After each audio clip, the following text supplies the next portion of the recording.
call this meeting to order. Welcome to meeting number 93 of the House of Commons Standing Committee on Agriculture and Agri-Food. I will start with a few reminders. Today's meeting is taking place in a hybrid format. The proceedings will be made available via the House of Commons website. Just so you're aware, the webcast will always show the person speaking rather than the entirety of the committee. And of course, colleagues, in keeping with section 108.2 of the motion adopted by the committee on Thursday, November 2, 2023, the committee is resuming its study of issues relating to the horticultural sector. I would now like to welcome our witnesses for this study. We have with us today the Association des producteurs de fraises et de framboises du Québec, Ms. Stephanie Forcier, Acting Executive Director by video conference. Welcome, ma'am. Velsi, I hope I'm saying that right, George. I'm not. You can correct me when you introduce yourself. President and Mr. Richard Lee, who is the Executive Director. And from Rollo Bay Holdings Limited, joining us by video conference, Alvin Keenan, who is the owner and manager from beautiful Prince Edward Island. Thanks for joining in as part of the committee proceedings here today. So we're going to allow for 5 minutes for opening remarks from each witness, each organization, and then we'll turn it over to questions. Now, before I get too much further, I was reminded that February 27th is a big day for this committee, not because we're studying horticulture, but that is important. It's because Miss Rude and Mr. Steinley have birthdays on the 27th, and Leanne, yeah. Big happy birthday, because we don't want to proceed. And I didn't get you a cake, Leanne, but I'll distribute these cookies around the table, and we'll do it that way. So, yeah, that's right. The cookies were missing, yes. So happy birthday, Leanne. Happy birthday to Warren when he gets here. But without delaying proceedings any further, let me turn it over to our witnesses. Madame Forcier, 5 minutes, allez-y. Ms. Fortier, you have 5 minutes. Go ahead. I should have been in Ottawa, from what I can see with the cookies. Happy birthday, Chair, members of the Standing Committee on Agriculture. Thank you for giving me this opportunity today to speak as Acting Executive Director of the Association des producteurs de fraises et framboises du Québec. This will represent, we represent some 350 businesses of different sizes throughout the province. In 2021, the value of our sector was over $85 million.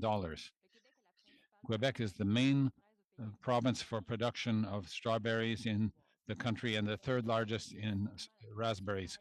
Horticulture is particularly important, and strawberries and raspberries are a very important part of our cultural heritage and even our identity. Strawberries are essential to Quebec. Our producers work passionately and with devotion to produce excellent quality fruit for our fellow citizens and beyond our borders, because now some of our businesses are exporting to the United States. However, despite our efforts, the passion for innovation, we face various challenges for long-term sustainability and rely on the resiliency of our producers. It's enough. Now I would like to underline the major challenges that we face regarding the climate. Extreme weather variations and sudden changes in temperature and weather phenomena that are unforeseeable have had a major impact on our crops. In 2023, it left marks for a long time, freezing and droughts and all of that in the same year. The last similar catastrophic season, it was a catastrophic season, and we are calling for concrete measures to help producers adapt to these changing conditions, whether through the improvement of the risk protection programs. 2023 showed that 2 producers out of 3 are not registered in crop insurance. Last July, we asked for Agri-Recovery to be triggered, and now it's late February and we still haven't heard back on the results of the analysis of our file. An exceptional situation, exceptional means are needed, but we don't have a safety net. We have to realize. My colleagues at APMQ talked to you on February 15th last, and I talked about agri-catastrophe. I would like to underline the need for an agri-catastrophe or something, because we call it agri-adaptability or agri-complicated. and the need to add agri-adaptability and agri-rapidity in the programs. 2 years to handle an agri-stability file is too long, especially when it says payable within 30 days on the invoice. We're told about climate change and adaptation on various fronts, particularly with the adaptation of the technology. And let's take uh, strawberries being grown above ground under a shelter, which is done in Europe, and we need investment to ensure this. Increased research on resistant varieties and extreme conditions is another component of our front for adaptation. There's also the financing of the different varieties. We rely on 52% of our production cost is due to the labor force, and the labor force is 80% foreign labor. Unfortunately, the increase in automation is so slow in order to counteract the lack of labor and the need to modernize and the programs to recognize the values associated with the assistance that our producers need. I would also like to underline the importance of promoting environmental sustainability in our industry. Consumers are increasingly sensitive to environmental issues, and producers are there to respond with sustainable farming practices, but we need to be consistent with our societal choices and have the power and the will to apply the principle of reciprocity of standards. And when I talk about standards, I'm talking about social standards too, which is our greatest challenge now, which is the business environment and the recriminations uh, of people in the old continent are echoed here because the situation is the same. Before we legislate more on the environment, we should make sure that our businesses can uh, operate in a positive and sustainable business environment. The reconciliation between the cost of groceries that consumers want to pay versus the standards being imposed on our producers that are more and more difficult to achieve will rapidly bring our industry to a breaking point. There is huge pressure on producers who also have to face the increase of input prices and interest rates. So the profit margin is decreasing drastically for producers where everything else is increasing. This breaking point would, of course, harm our hopes for food security. In conclusion, in order to ensure the future prosperity of a horticultural sector, we need to take up these challenges with vision and determination. So I urge you, members of the committee, to support our efforts to strengthen our horticulture industry and ensure a bright future for uh, Quebec's strawberry and raspberry producers. And let's change our vocabulary regarding support and call it an investment because we invest in what is essential, which is our food. Thank you for your attention. Ms. Fortier, thank you. And now we have George, you can make sure I pronounce your right last name right now. We'll say it Galvezi. Yeah, simple. Chair, members of the committee, thank you for the invitation to present today on behalf of the Ontario Greenhouse Vegetable Growers. I'm here today with Mr. Richard Lee, our Executive Director, and I've just introduced myself. OGVG represents over 170 greenhouse vegetable growers across the province, producing over 3,900 acres of tomatoes, peppers, and cucumbers. The greenhouse vegetable sector is one of the fastest growing segments of Canadian agriculture. Our members generate $1.4 billion in farm gate sales as of 2022, a contribution of over 14,000 jobs to the workforce, and a consistent track record of growth.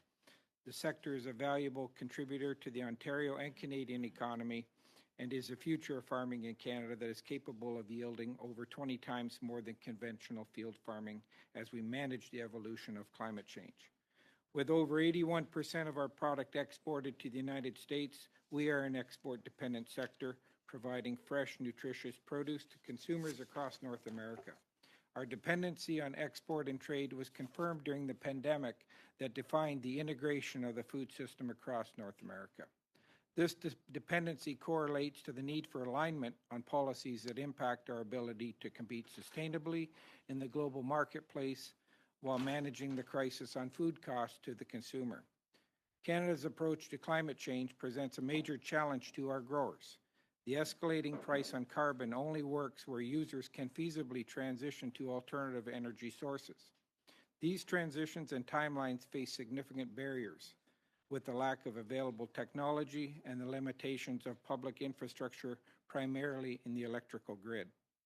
Canada continues to penalize food producers while the United States adopts incentivization to achieve their climate change goals through the Inflation Reduction Act and its various programs.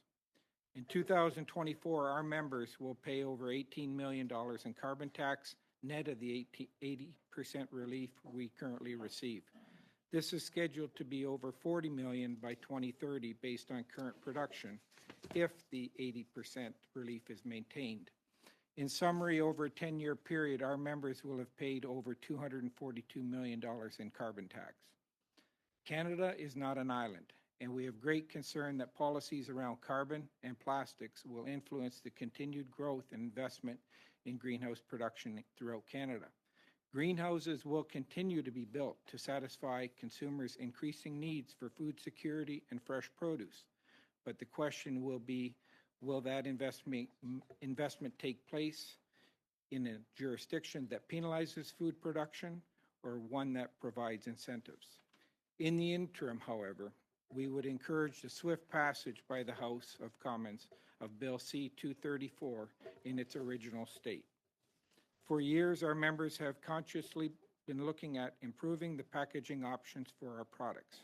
We have embraced the use of packaging that is recyclable to protect the integrity of our produce, providing food safety and traceability, while offering consumers new options on ready-to-eat, healthy snack-sized produce products. We have serious concerns, again, about the imposition of plastic rules that ignore many of these positive attributes, while also increasing food waste and the potential cost of produce by an estimated 34%, according to Deloitte, while negatively impacting healthy eating habits. This plastics policy will create two different market requirements between the U.S. and Canada, which may lead to an absence of products being available to Canadian consumers if shippers no longer consider Canada to be a viable market for their products. In the context of producing food, we would offer, does it not make sense to institute policies and direct taxes that have the impact of increasing food costs? Everyone needs food, and we again would suggest that incentivizing change may provide a better approach and outcome. On a few other points, OGVG strongly encourages the swift passage of Bill 280, currently in front of the Senate. Financial security is a critical aspect to supporting farmers, and this bill supports a long-standing gap in the produce sector. In addition, it will provide a corrective action on a long-standing trade irritant with the United States. OGVG advises that in the context of climate change, Canada should consider a North American perimeter strategy on pests and diseases. Based on previous outdated pest assessments, the CFIA believes that these organisms will not survive our cold winters. But weather is changing, and so are the availability of hosts in the expansion of greenhouses and indoor agriculture. Our pest risk assessments should be reevaluated. On a final comment, Mr. Chair, greenhouse producers do not have access to production insurance, and our current safety nets are not representative of controlled environment agriculture. In addition, our experience with agri-recovery have been dismal in spite of multi-million-dollar losses and great impact to our membership. Thank you for the opportunity to present today. Well, thank you very much. Let me try this again. Gilvacy, am I getting that? There we go. I've got you now. All right. Thank you, Mr. Gilvacy. We'll now turn to Prince Edward Island, to Mr. Keenan. Over to you for up to 5 minutes.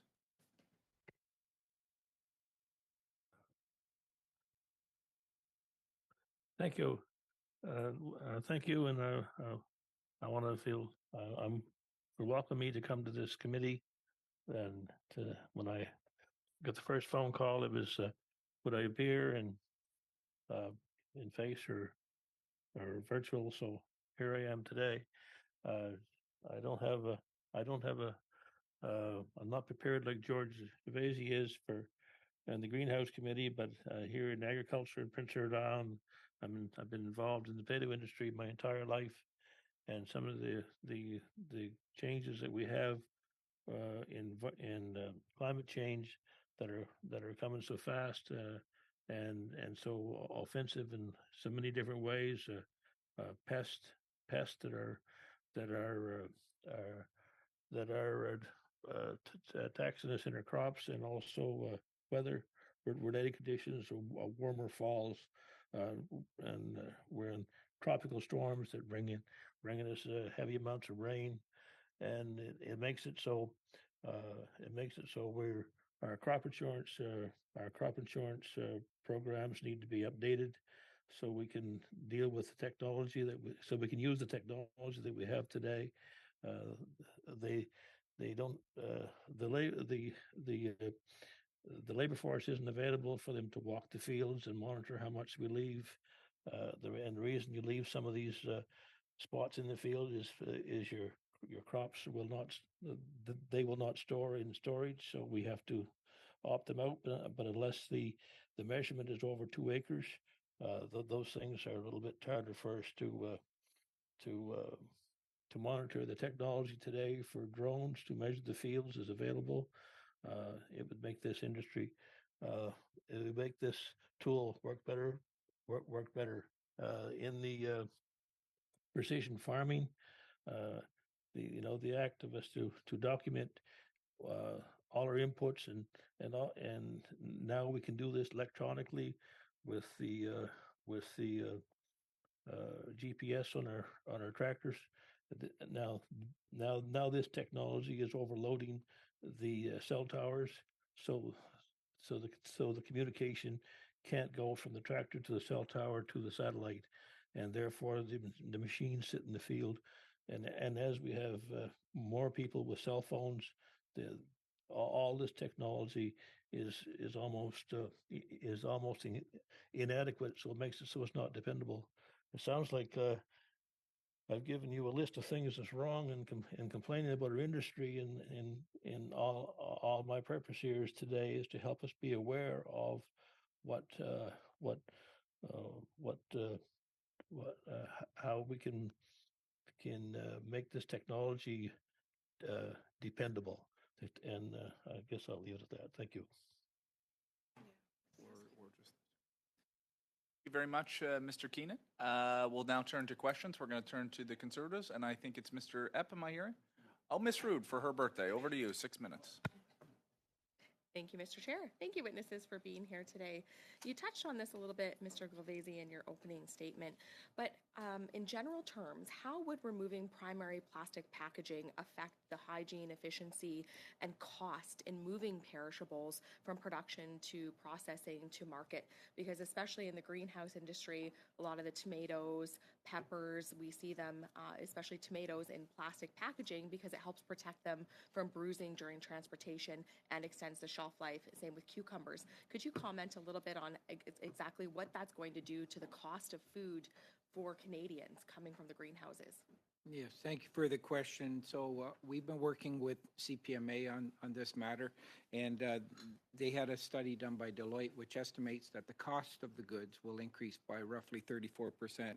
Also, the availability of fresh produce available will decrease. It'll be cut by 50%. And also the increase of food waste will increase by over 50%. So it will have significant impacts.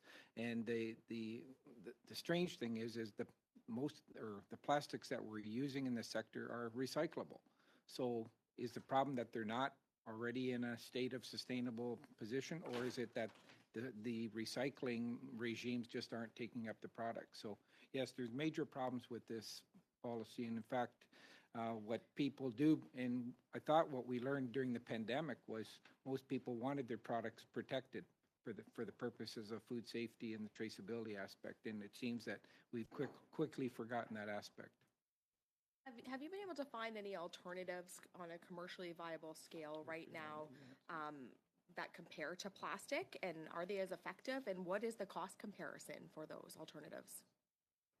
I like to think that our farmers are leaders and adapters of new technology.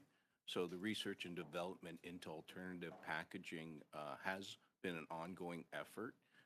As you can appreciate, the fiber products, a lot of the content of greenhouse vegetables contain significant amount of water. So those fiber products just are not an alternative to be able to provide that packaging in a manner to protect the produce. So we talk about food waste, we talk about food security, we talk about food traceability. It doesn't really matter if the product doesn't last on the shelf or make it to the shelf. That shipment and that packaging appears to absorb that moisture, and the shelf life on that product deteriorates significantly. Not to say that alternative packaging isn't on the forefront. I would suggest that the amount of plastic elimination our sector has engaged in thus far is significant. I believe it's less than 3% what produce packaging contributes across Canada to the plastic waste. So what is left is truly to protect the produce, to ensure that it has a shelf life, it has the ability to have proper food safety covered, as well as the traceability, but also to eliminate unnecessary food waste. And that's a good point that you touch on there. I've been recently up in the north and learning that groceries travel on transport trucks from Alberta, about 24 hours on a truck to get up to Whitehorse, for instance. And a lot of times they're seeing spoilage of the produce and perishables before they even get up there.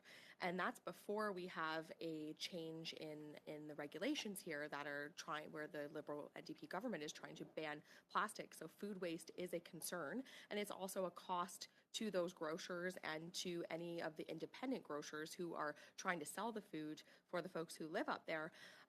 Is there been any study done, Mr. Lee or Mr. Galvezi, on what this might do to your insurance premiums as well? Because I know growers carry insurance, and the trucking industry has insurance, so that food doesn't, if it spoils, there is a coverage. If it spoils en route, has there been any talks about how that will increase insurance premiums?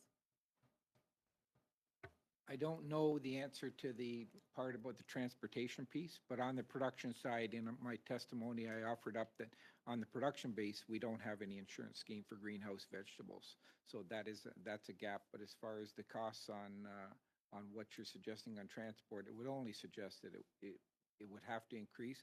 But I would go back to the essence of that policy in the P2 consultation is that the cost of fresh produce is going to increase by 34%. That can't be a good thing in the light of what's happening with food inflation and skyrocketing food costs across the country. So that's fundamentally not a good place to start. And then if you pile on with possible increases in transportation, insurance, et cetera, I would suggest that the fundamentals of it should be looked at in the light of trying to keep the prices down. May I add to that? Thank you. Okay. Just so I think you're referring to the instances where transports take ownership of the product from the grower to the marketer. But if it's a situation that's under the control of the transport, then it would probably be covered under insurance. Where it's a situation based on policy that they're unable to ship in a protective coating, which, you know, in the EU, it may work because the shipping times are a lot shorter and the distances are a lot shorter. Okay. It would fall back on that farmer. So Thank that you. increased cost is 34 to 40%. Thank you very much, Mr. Lee. We're at time. I got to try to keep us on track here. Mr. McDonald for up to 6 minutes. Thank you, Chair, and welcome all our guests. I want to go to Mr. Keenan in Prince Edward Island, obviously. Mr. Keenan, you did in your preamble touched on some of the challenges that climate change are facing farmers with. But I want to talk a little bit about, you're aware of the East Prince Agri-Environment Association, the work they're doing with living labs across the country, but in particular in your province of PEI. Can you speak to the importance of these local partnerships and some of the innovations that have occurred locally with living labs and on farm research that you're aware of? Oh, yes. Thank you, Ethan. The work that Living Labs are doing, I mean, this all comes from input from the producers themselves, and as we worked with different cover crops to help prevent wind erosion in the wintertime, and also controlling our fertilizer inputs, having them more accurate. There's all kinds of little jingles here, but it's the right product at the right place at the right time and at the proper amount. And so they talk about that, the 4 R's, and it goes from there on through to different trials on different varieties of our crops. Now, mostly here, I'm talking about the main cash crop here is potatoes, and Prince Edward Island doesn't grow all the potatoes in the world, but we hope to think we grow some of the best. And in that, to control the nitrate levels, we're using they're helping us with using fertilizers with coating on them, and it makes the nitrogen release slower, and then we have less. The plant's able to take up more of it, and have less fertilizer left to seep into the groundwater and what have you. That's a major issue. Also, rotation, different varieties, and and and as we do this work, we're doing it with you know tight calculations for precision, and now we're able to do this with. I want to elaborate a little bit on this. We're able to do this now with satellites on our tractors, and it's important for us that this technology be dependable, and so we don't lose. They lose their they lose their contact in the fields, and the machine sits still sometimes for 20 minutes or half an hour, or even sometimes for half a day before the signals come back. So you can see that this really this type of thing really affects the gathering of all this information. Thank you. And last week, there was an International Potato Technology Expo in PEI, which I attended, and I was really impressed with the innovative technologies that are available for farmers today. And you touched a little bit about, the impediments sometimes for the technology to be able to be consistent. Is there anything else out there today that government should be supporting that would help farmers into the future on the technology side? Well, as we watch the world news today, I mean, there's some very, horrific, events going on. But drones are, they can use them for defense, but also in measurement with the technology here. We're fortunate to have the climate lab here in Prince Edward Island, but they have showed us where they've flown a drone over some of the fields after the crop insurance. And I mean, the crop insurance is provincial, but it's a program that's shared between the feds, the farmers, and the province. And it's administered by the province. But in a way, they've flown the drones over the field and found great differences between what they're able to measure, with people walking the fields versus when people walk the fields. They have a minimum of 2 acre size that they can measure if you're leaving some for wet spots or heavy rain, and if we and when we measure with the drone, we found as much as I think we can verify the numbers, but a massive amounts of difference of what crop is left. And then in that, once you have these things that are not calculated properly, the yields and measurements of different varieties gets miscued, because therefore the yield didn't come in the storage or in the bin where it can be packaged and measured at the end, the exact amount right to the pound. And if it's left in the field and you don't know whether it's 2% or 5% or 14%, those things are devastating. Plus the producers themselves can't take advantage of the program that's available, and then that's some of the reasons why the uptake on crop insurance is not what it needs to be to help give stability to agriculture. And one quick note, or quick question, I should say, Mr. Keenan, what's the biggest obstacle facing the horticulture industry today? Well, there's a lot of 20 issues. seconds. Well, I mean, very quickly. I mean, there's no question we're trying to deal with the rapid climate change, but also labor force, our ability to. I mean, Canada has been developed with immigration. With I mean, that's that's how that's how we're all here from our ancestors, and somebody can give you a 2-week notice, and it takes you 2 years to replace them. If you know, you can write the number down. You get two to. I just wrote down two to it. The odds are 2 to 104. So there's so many things that our policymakers and our legislatures need to help us do to be more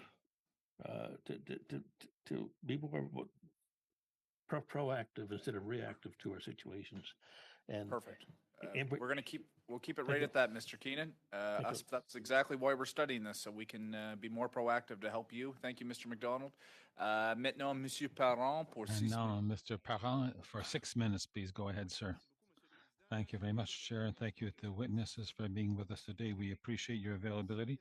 Ms. Forcier, you were very eloquent in your introduction when you spoke, among other things, about Mr. Léger-Bourgoin and what he said about agri-catastrophe and the idea of agri-adaptability and the idea of agri-rapidity, because the invoices are supposed to be paid in 30 days, not a year and a half, 2 years down the road. What kind of formula are you thinking of? Do you have a specific format, an emergency fund for compensation when there are unexpected climatic events? That's a good idea. We have the green fund and the blue fund now in Quebec that producers participate in, and an emergency fund that is, let's see, agility is a term that's often used with the pandemic. We're asked to be agile, but an emergency fund for catastrophes.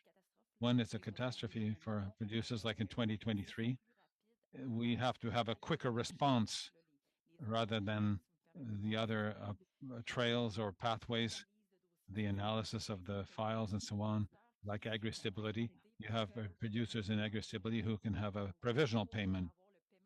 So they get the provisional payment, but then the accountant has to prepare the financial statements first and send it in to La Financière Agricole, Quebec's organization, and there are a lot of delays just to get 75% of the payment. So it's fast enough in the context of something payable net 30 for producers. Just to summarize, yes, there is an emergency fund would be a solution that could be considered. And Ms. Forcier, if you have concrete proposals to improve the existing programs on agri-stability, you talked about provisional payments and the administration that surrounds it. There would probably be some way of having, well, I understand that what the idea is to control expenses and really give it to someone who needs it, but there must be some way to control it after the fact. I don't know if you could, if you have any ideas, any concrete suggestions that you could send us in writing, if possible. We're always open to that. And if you would like to pick up on that, I will certainly listen to you with great attention. Do you believe that we ought to sit down now to get ready to review the Canadian Agriculture Partnership, which is unfortunately uh, on hold until 2028? Is there some way? I think the Minister of Agriculture at the federal level would be able to set up an emergency committee, and perhaps we could create a temporary pilot project that we could set up quickly and in an agile manner that would be an agri adaptability for a climate change program, a better sharing of the risks with society. Absolutely. 2028 is indeed a long way out.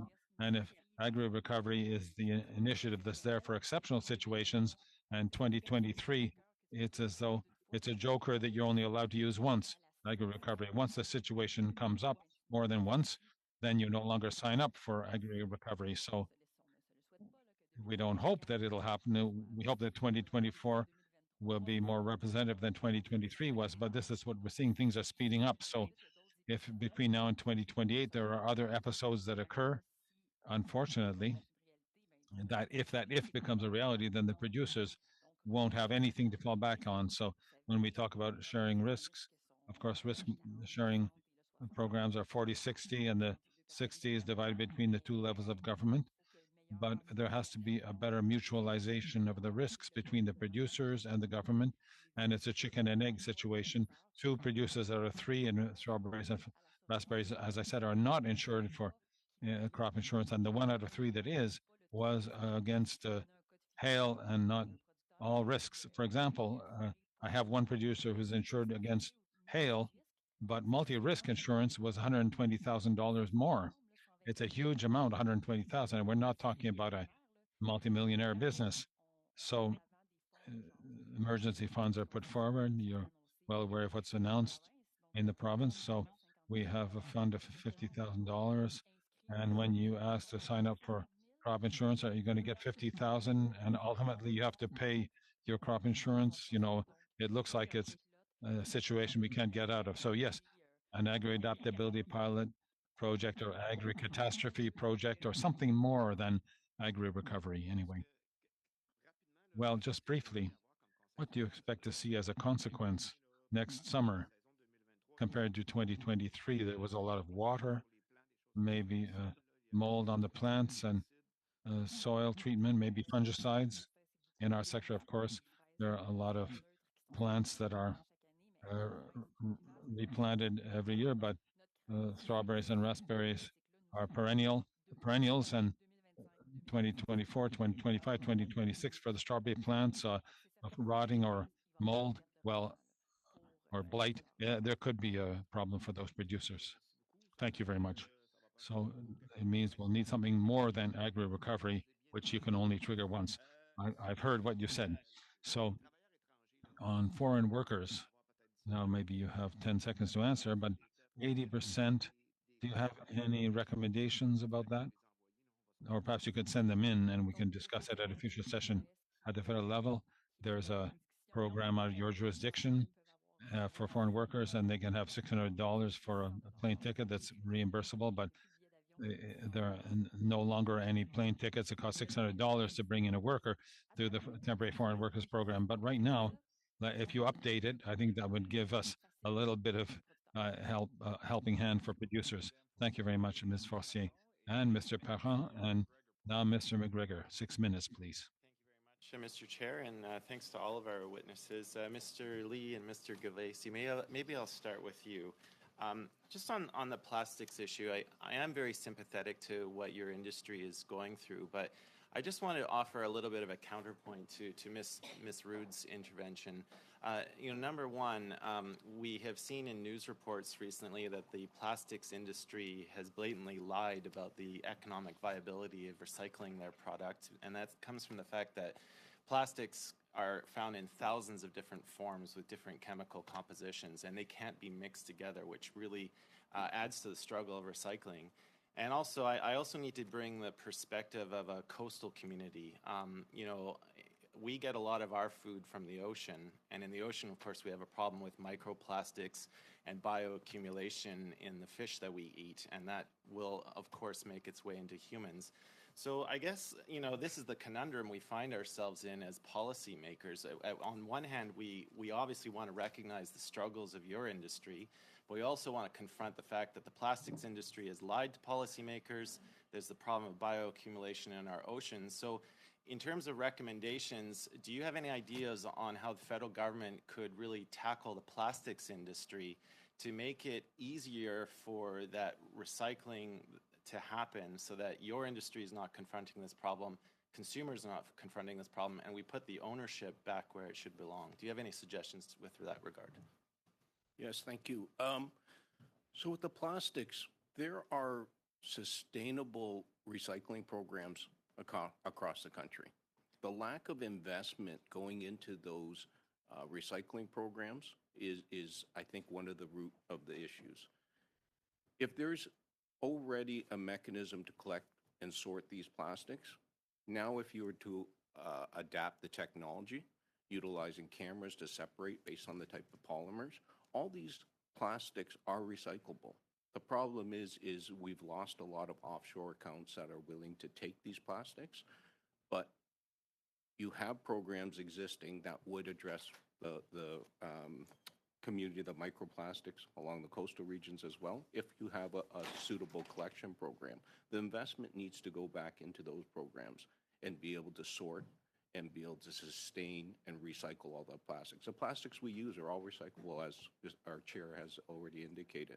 So from your perspective, you'd be satisfied seeing such a recommendation or report on this particular issue for the horticulture industry? Investment into recycling, absolutely. The ability to sort and based on densities and different polymer types, you're able to sort them even through a regrind process, where you can separate them based on different burn rates. When they're extruded out of an extrusion machine, you're able to burn off some of the contaminants, the labels. There's options out there. We've gone to an opportunity of using virgin plastic all the time, as opposed to recycling and using the regrind mixes. And I just want to get to another question. I heard your opening comments about Bill C-234, and certainly speaking for the NDP, we're supportive of the bill that was passed at third reading in the House of Commons. And I understand, the costs that you've associated with that. But, we also had witnesses that explained that, like, over the same time that they saw diesel costs go up 110%, that's a time when we have seen record corporate profits in the oil and gas sector. We've seen record profits in the fertilizer sector as well. And I feel that both farmers, primary producers, and consumers are being hurt during a period of time when there was a lot of instability, but I also think there were a lot of companies operating in the middle which took advantage of that instability. Now, I heard an interesting remark from Keith Curry, the president of the CFA, and he made mention of the need for a critical input strategy. And I know this might be the first time that you're encountering that term, but if we were to develop some kind of a recommendation as a committee for a critical input strategy, do you have any opening thoughts on some of the key things that we should be focusing on with respect to that? I might react to that, and thanks for the question. I'm not sure exactly what that would mean, but I would suggest that whatever it would mean, we should have some level of alignment between ourselves and the United States, that we should not be dealing with this as Canada alone. We saw through the pandemic this whole thing of reshoring back to having a North American context and strengthening what we've already got there with the CUSMA agreement, and so the bones are there to be able to develop approaches on policy and taxation, for that matter, on how we approach the climate change, so that we're at least unified and we're not disrupting the marketplace as far as the supply. So that would go to the part of input, and also that we're harmonized on, or aligned at least on the investment side. Thank you. Mr. Chair, maybe I'll grab the other 30 seconds on the back end. I'll hand it back to Okay, you. great. We can do that. We have that flexibility. Mr. Epp, I believe, for 5 minutes. Thank you, Mr. Chair, and thank you to the witnesses for all their testimony. I'm going to start with the folks from my backyard, the greenhouse industry, and I'm going to start with a thank you. With the food price inflation that we've experienced, your industry and members of your industry have been very, very generous in donating to local food banks with fresh produce, as well as donating to local food networks. And so I'll start with a thank you. I hope policies, as we go forward, don't increase the amount that's available to the food banks, that more can go into the stream. I want to begin with the carbon tax and with C-234. 2016, the greenhouse industry secured an 80% exemption from the carbon pricing. Why? What was the logic behind that? Why did the government grant that exemption to the greenhouse industry? I would suggest that it probably went along the lines of that we're producing food. I think you're exactly right. Now, in your testimony, you outlined the costs and the risks of 234 if it does not pass. And those costs can go one of two ways. They can impact the bottom line of the producers, or they get passed along to the consumer, or a combination thereof. Can you talk about the effects of both? Can I respond to saying that there's a third? By all means. And that's where that investment will move to the jurisdiction that will not have those policies. So in this case, the greenhouse sector, as you've probably heard in my testimony, has exhibited a great deal of growth in the last 20 years. And I can say that the United States of America is actively trying to secure continued greenhouse investment in their jurisdiction. And much of that investment in North America is controlled by Canadian interests. So the infancy of this sector and the strength comes out of Canada. But as we've seen, there's been a great deal of expansion in the United States. There's a great deal of attractive deals being offered to greenhouse investment to go south of the border. Policies like the carbon tax and the plastics regime are such that they can create disruption in where that investment flow will be. So, but to go to your first two options on if there are cost increases to our members and the markets remain somewhat stable and you don't have the transition of production capacity, then over time those costs have to be absorbed either by the consumer or the producer. Would it be fair to say that the difficulty of passing those costs along to the retailers here in Canada would also impact the potential of some of the industry moving south? I know that many of our local producers have production facilities in the U.S. and further south, and would that be also a complicating factor given the structure of our retail grocery industry? Absolutely, yes.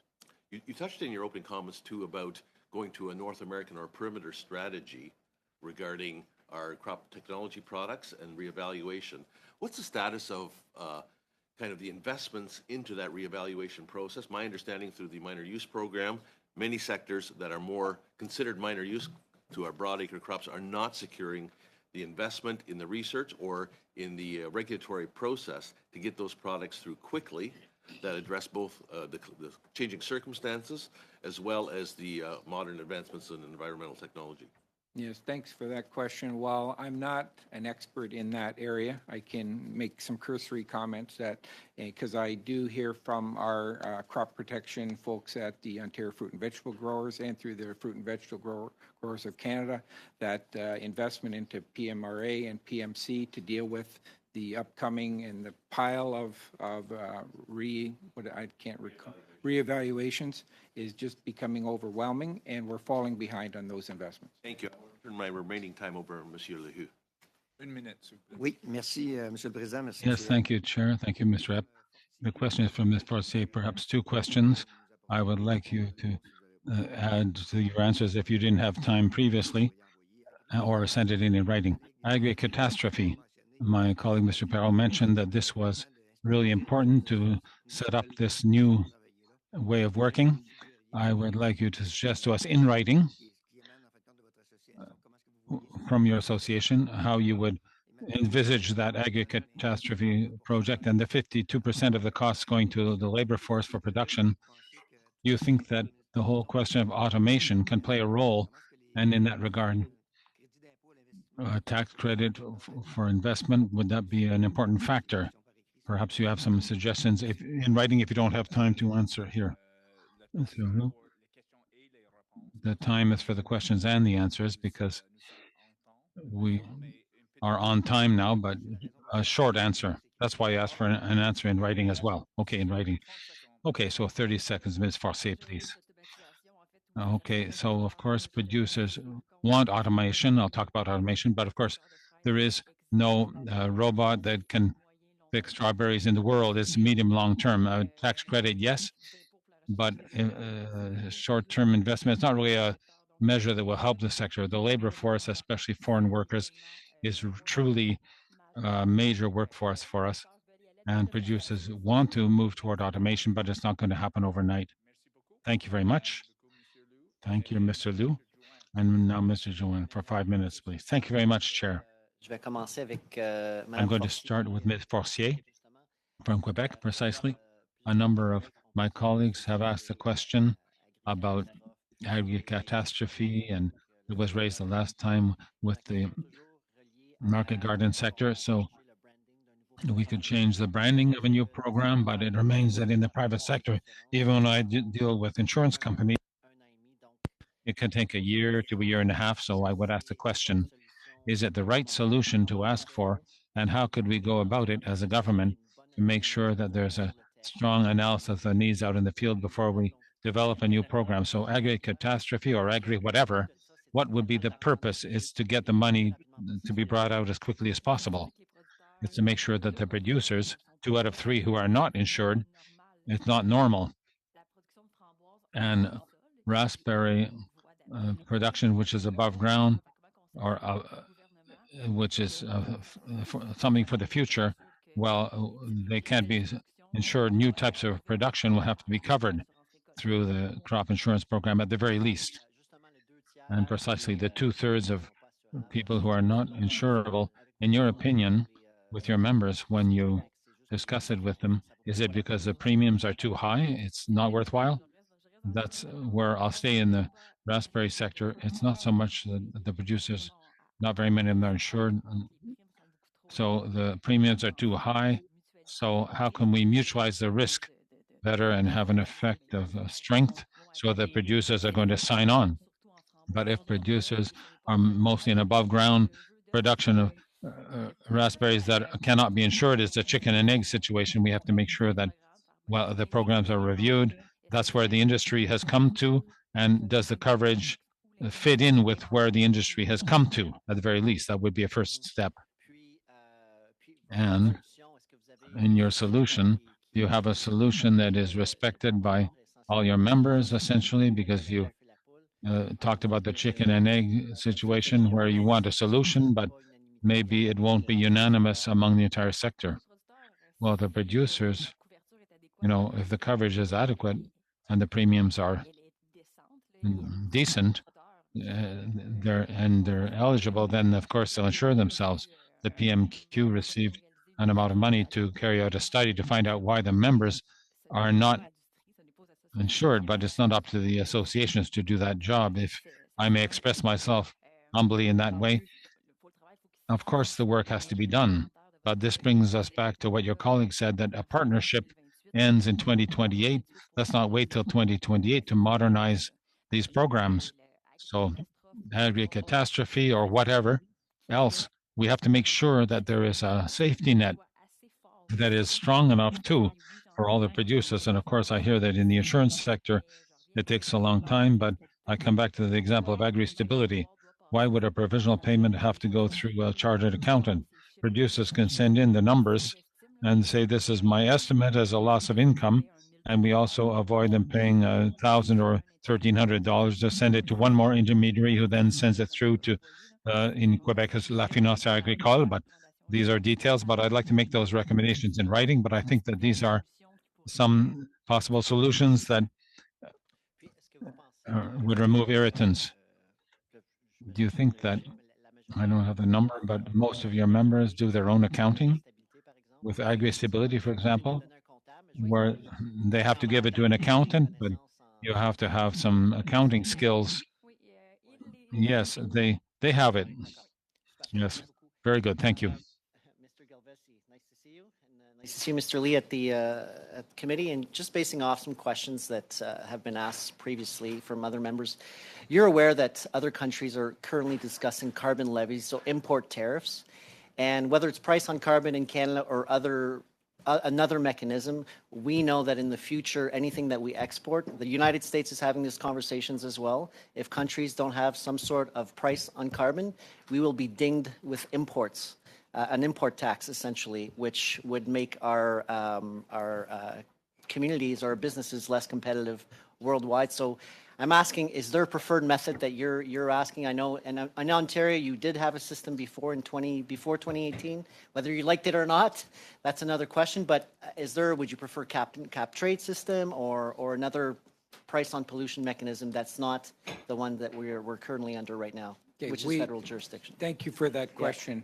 And we are not climate deniers. We recognize that we need to address this. However, what we're suggesting is that whatever is done, that we are aligned with our biggest trading partner, so that if the United States and Canada can agree on the approach, that then we're not disrupting the markets, we're not disrupting the competitive advantage or disadvantage on either side of the border, and we're not gonna put a sector out of business in Canada.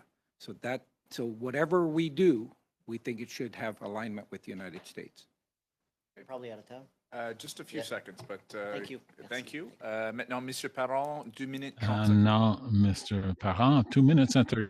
30 seconds, please. Thank you. 2 minutes and 30 seconds. Ms. Fossey, if possible, we'll try to speed things up. First of all, I would like to underline from your introduction your idea of no longer talking about support, but rather investment in our food security and our food resiliency. I find that a very positive approach. We'll keep that in mind. And you talked about standards reciprocity, including social standards. Could you please develop on that? If you have any recommendations to make, we're ready to listen. We talked a lot about the reciprocity of environmental standards. For example, pesticides not allowed in Canada, but that are allowed in other countries. And we import the same products from there.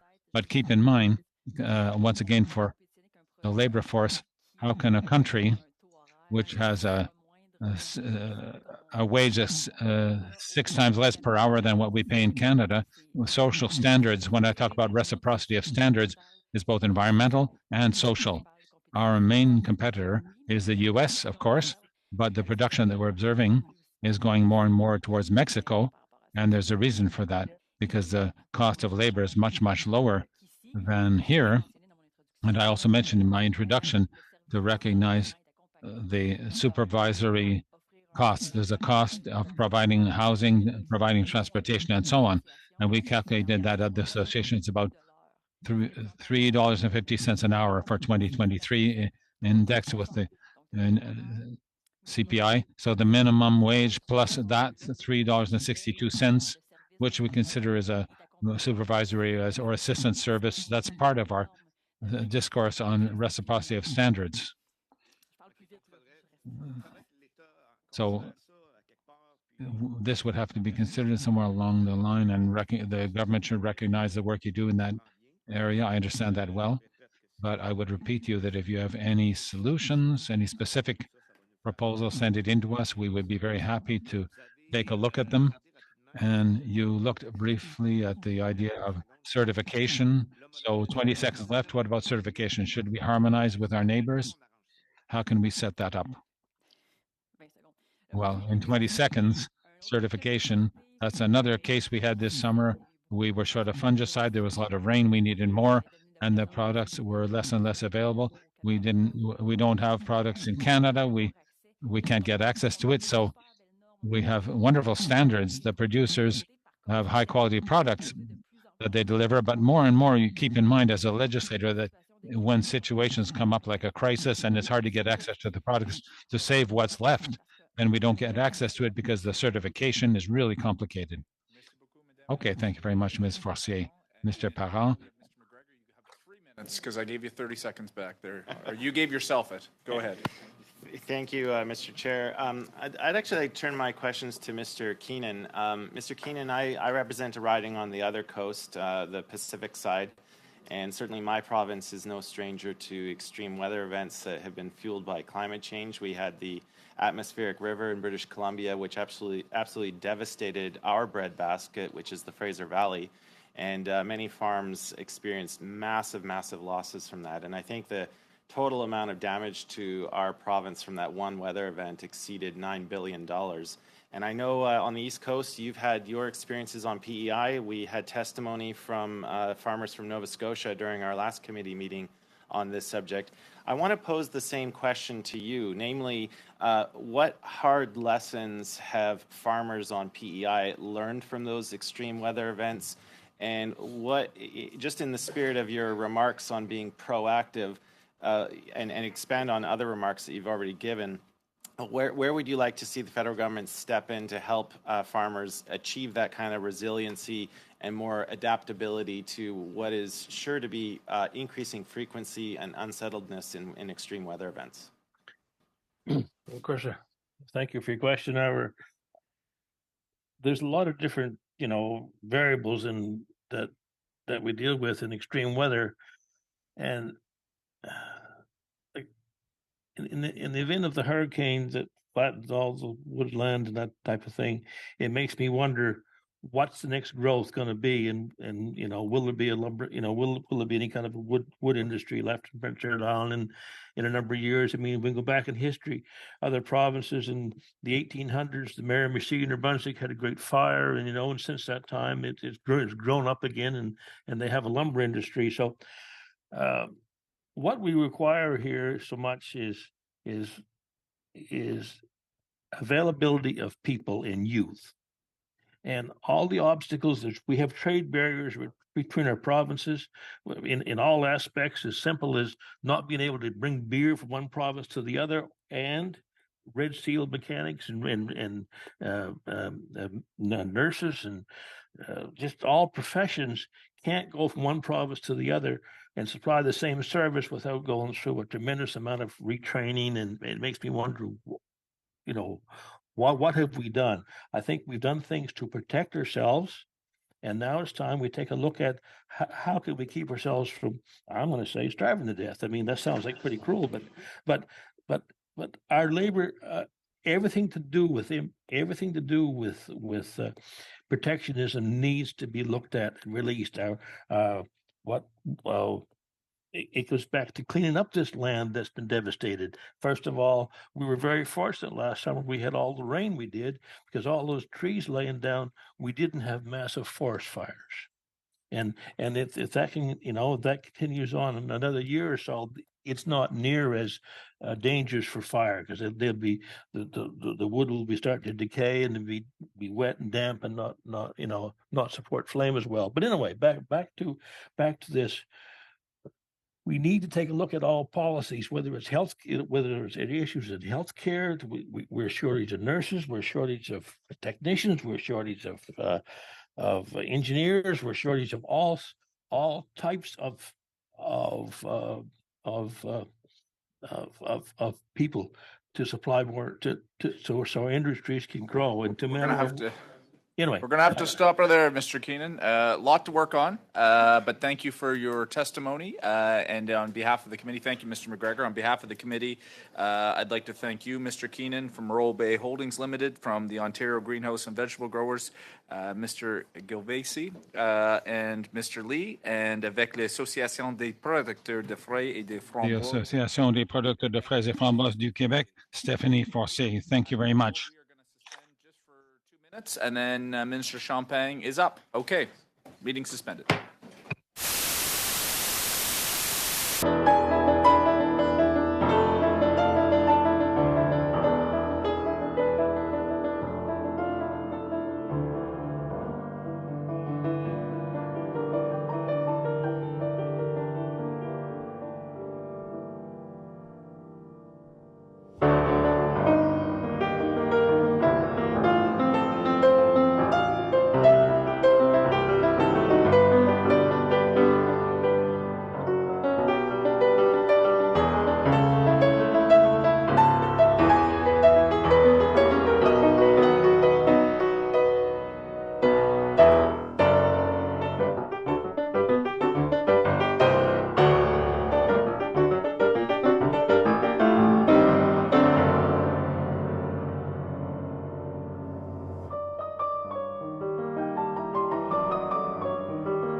Welcome back. And pursuant to Standing Order 1082 and the motion adopted by the committee on Thursday, October 19th, 2023, the committee is resuming its study on efforts to stabilize food prices. Et j'aimerais maintenant souhaiter la Now I would like to welcome the Minister and representatives of the department.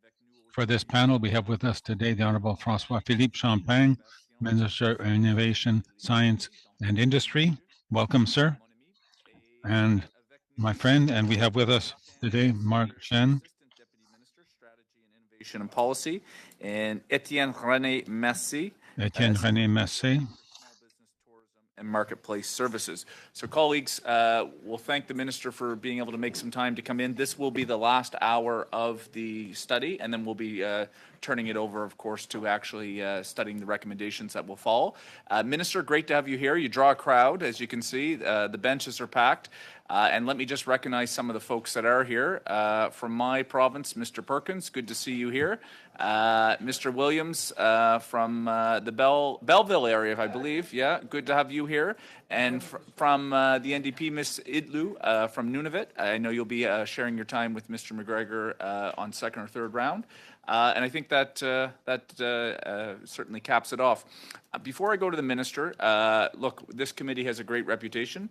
I'll make sure that we keep that reputation here today because I know he'll want to be able to respond. You guys are going to want to ask really tough questions, but let's keep it inside the bounds of how we play ball at this committee. And I know you guys will do me proud on that one. But Minister, over to you. For 5 minutes, I'll give you a little bit of freedom. Over to you, Minister. On that note, we're all going to be, but I want to thank colleagues to be here. Chers collègues, merci d'être là des deux côtés. Colleagues on both sides, thank you for being here. It's one of the most important committee discussions we can have. We know that the issue of grocery and cost of living is a major concern day to day for Canadians. I interact on a daily basis. Merci, Monsieur le Président. Thank you, Chair. And it's facing all Canadians. So that's why this committee is probably one of the most important in the work that you're doing. Our government, as you've seen, is really committed to stabilizing food prices in Canada. And you've seen over the last months, and I would say last year, we are taking decisive action to do so. And we're starting to see results of that. L'été dernier, notre gouvernement a lancé le programme de... Last summer, our government launched the grocery rebate, delivering a payment to eligible Canadians along with the quarterly GST/HST credit payment. Last fall, our government called on companies throughout the food supply chain, both grocers and suppliers, to take meaningful actions to stabilize grocery prices. As you've seen, this is one of the first times I'm told in Canada that we called in the CEOs of the 5 major grocery chains that came here to Ottawa, and I expressed them on behalf of the 40 million Canadians our frustration and, of course, our request to take concrete steps to assist us in stabilizing food prices. I met with the leaders of Canada's 5 large grocery chains to stress the government expectation that they take actions to stabilize food prices in Canada. Then in October, you will recall, I announced the tripling of our investment to support consumer advocacy organizations from 1.6 million to 5 million for the next 5 years. And that was really to create a consumer advocacy, I would say, culture. You find in some part of the country, but not everywhere. I would say in Quebec, that culture is very well ingrained, and Monsieur Perron, I'm sure, will be able to talk about that. But we need to do that nationally far more to make sure that consumers' interests are well represented. By providing this additional funding, we are ensuring that consumer interest organizations have the support they need to advocate for consumers and address pressing issues like shrinkflation, which, as you know, Professor Charlebois probably addressed this committee about. This shrinkflation and dequaliflation are big, big issues facing consumers. A few weeks later in November of last year, we launched the Food Price Data Hub to improve the availability and accessibility of data on food prices, and that's something we have heard from a number of constituents in the supply chain. You want to establish a better, I would say, better leverage between different market participants, and access to information is key for that. The Food Price Data Hub provides Canadians with more detailed information on food prices and help consumers make informed decisions about their food purchases. Monsieur le Président, Dans le cadre de nos efforts pour stabiliser Chair, les prix, in the course of our efforts to stabilize grocery prices, we are aware of the pivotal role that the provinces and territories play and the need for greater cooperation between Ottawa and our provincial and territorial counterparts. And I know that you have an opportunity to hear testimony from a number of stakeholders in this sector, which is why in December 2023, my colleague, the Minister of Agriculture, and I met with provincial and territorial leaders to continue efforts to stabilize prices in Canada.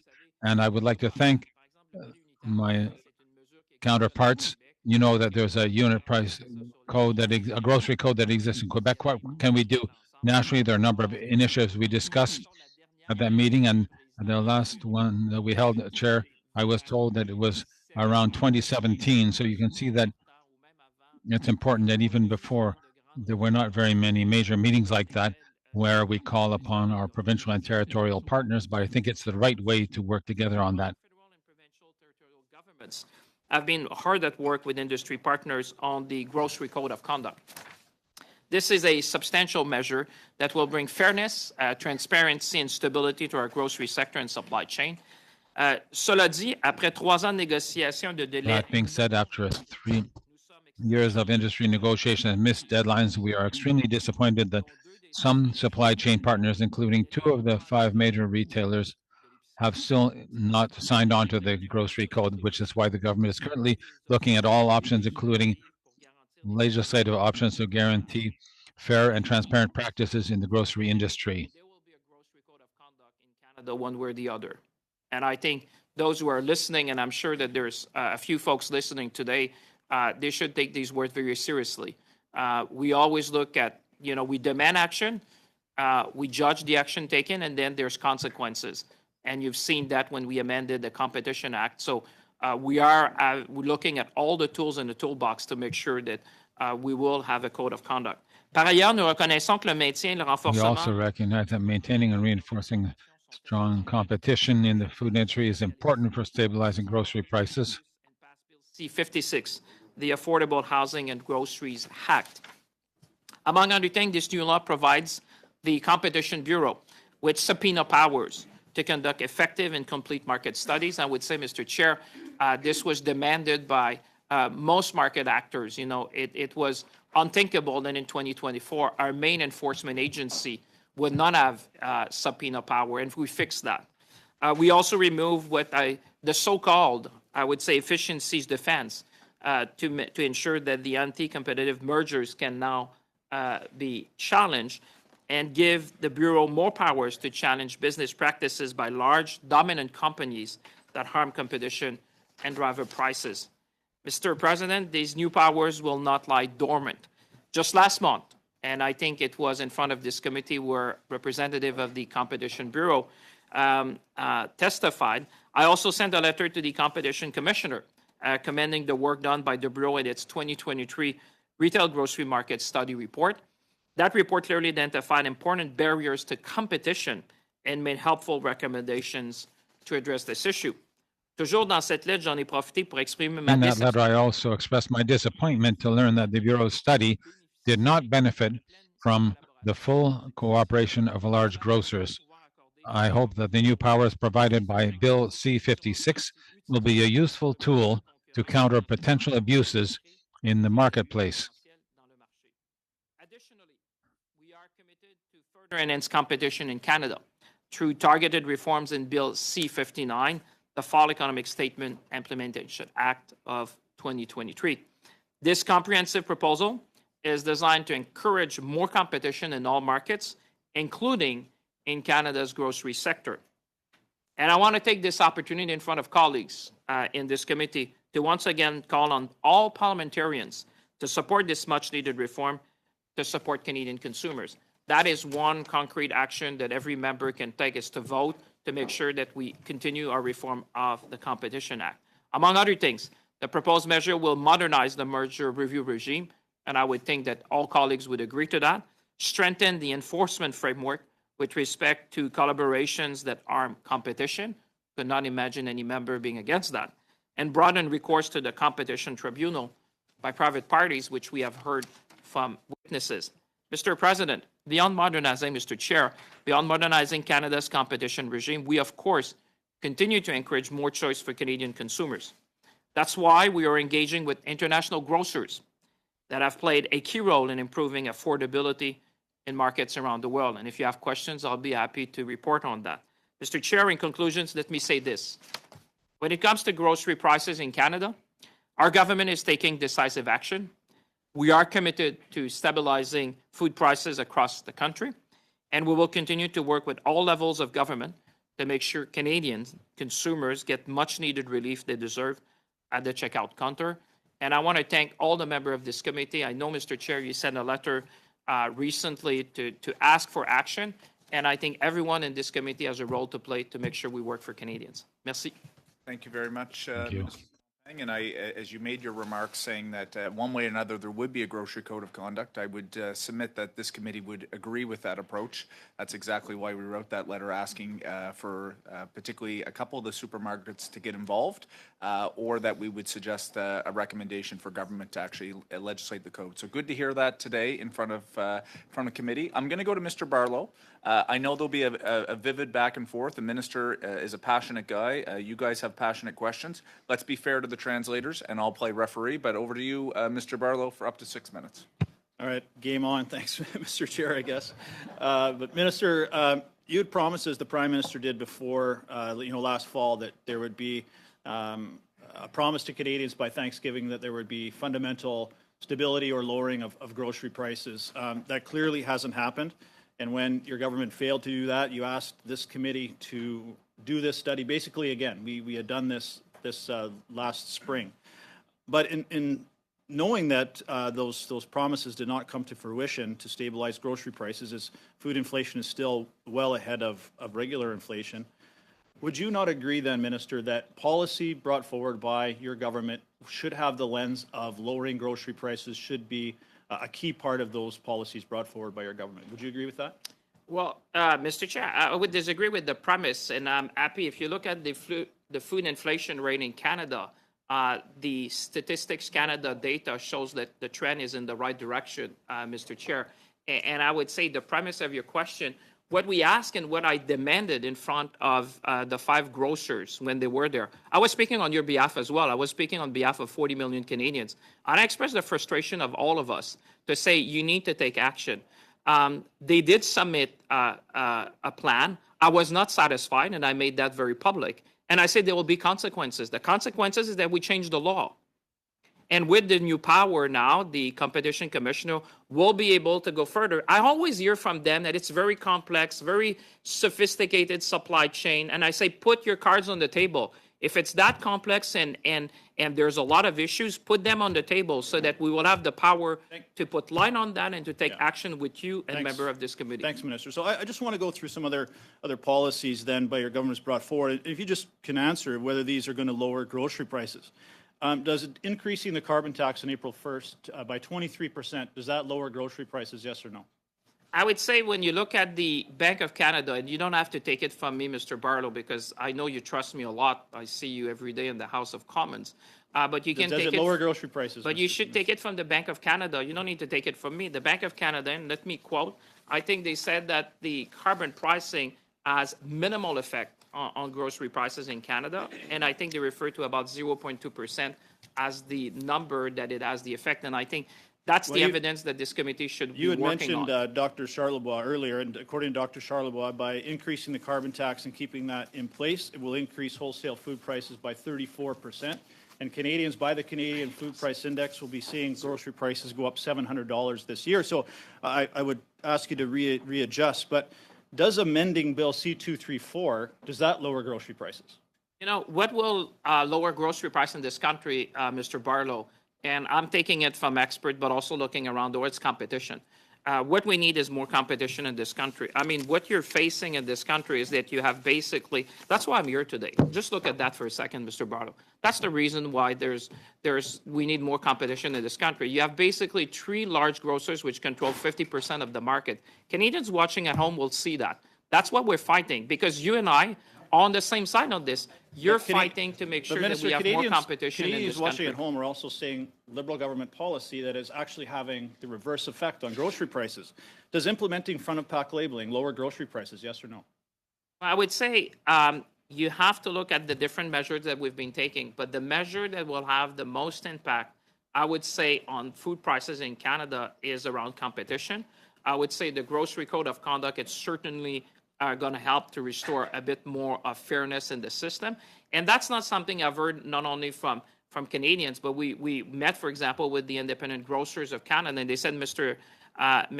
Minister, you know, the two things you've done that are the most fundamental for our small stores in region, and I come from rural Canada. They were saying, Minister, you're they talking were about saying about the competition. competition aspect But of it, implementing the and making front-of-pack sure we had labeling the grocery code increases of conduct. costs on manufacturers by $8 billion. Those costs will be passed on to consumers.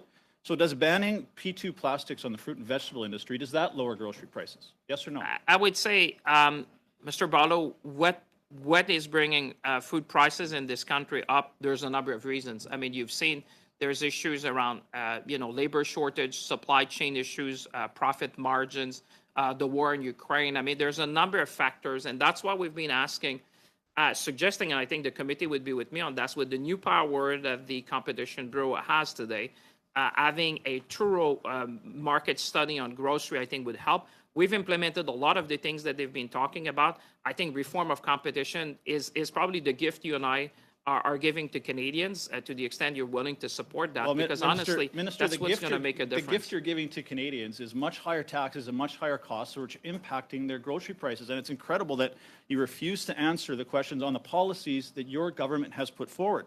The ban on the P2 plastics will increase food costs. This is by Deloitte. This isn't by us as conservatives. By Deloitte, will increase produce costs by 35%, reduce availability of some products by 50%, cost the industry $5.6 billion.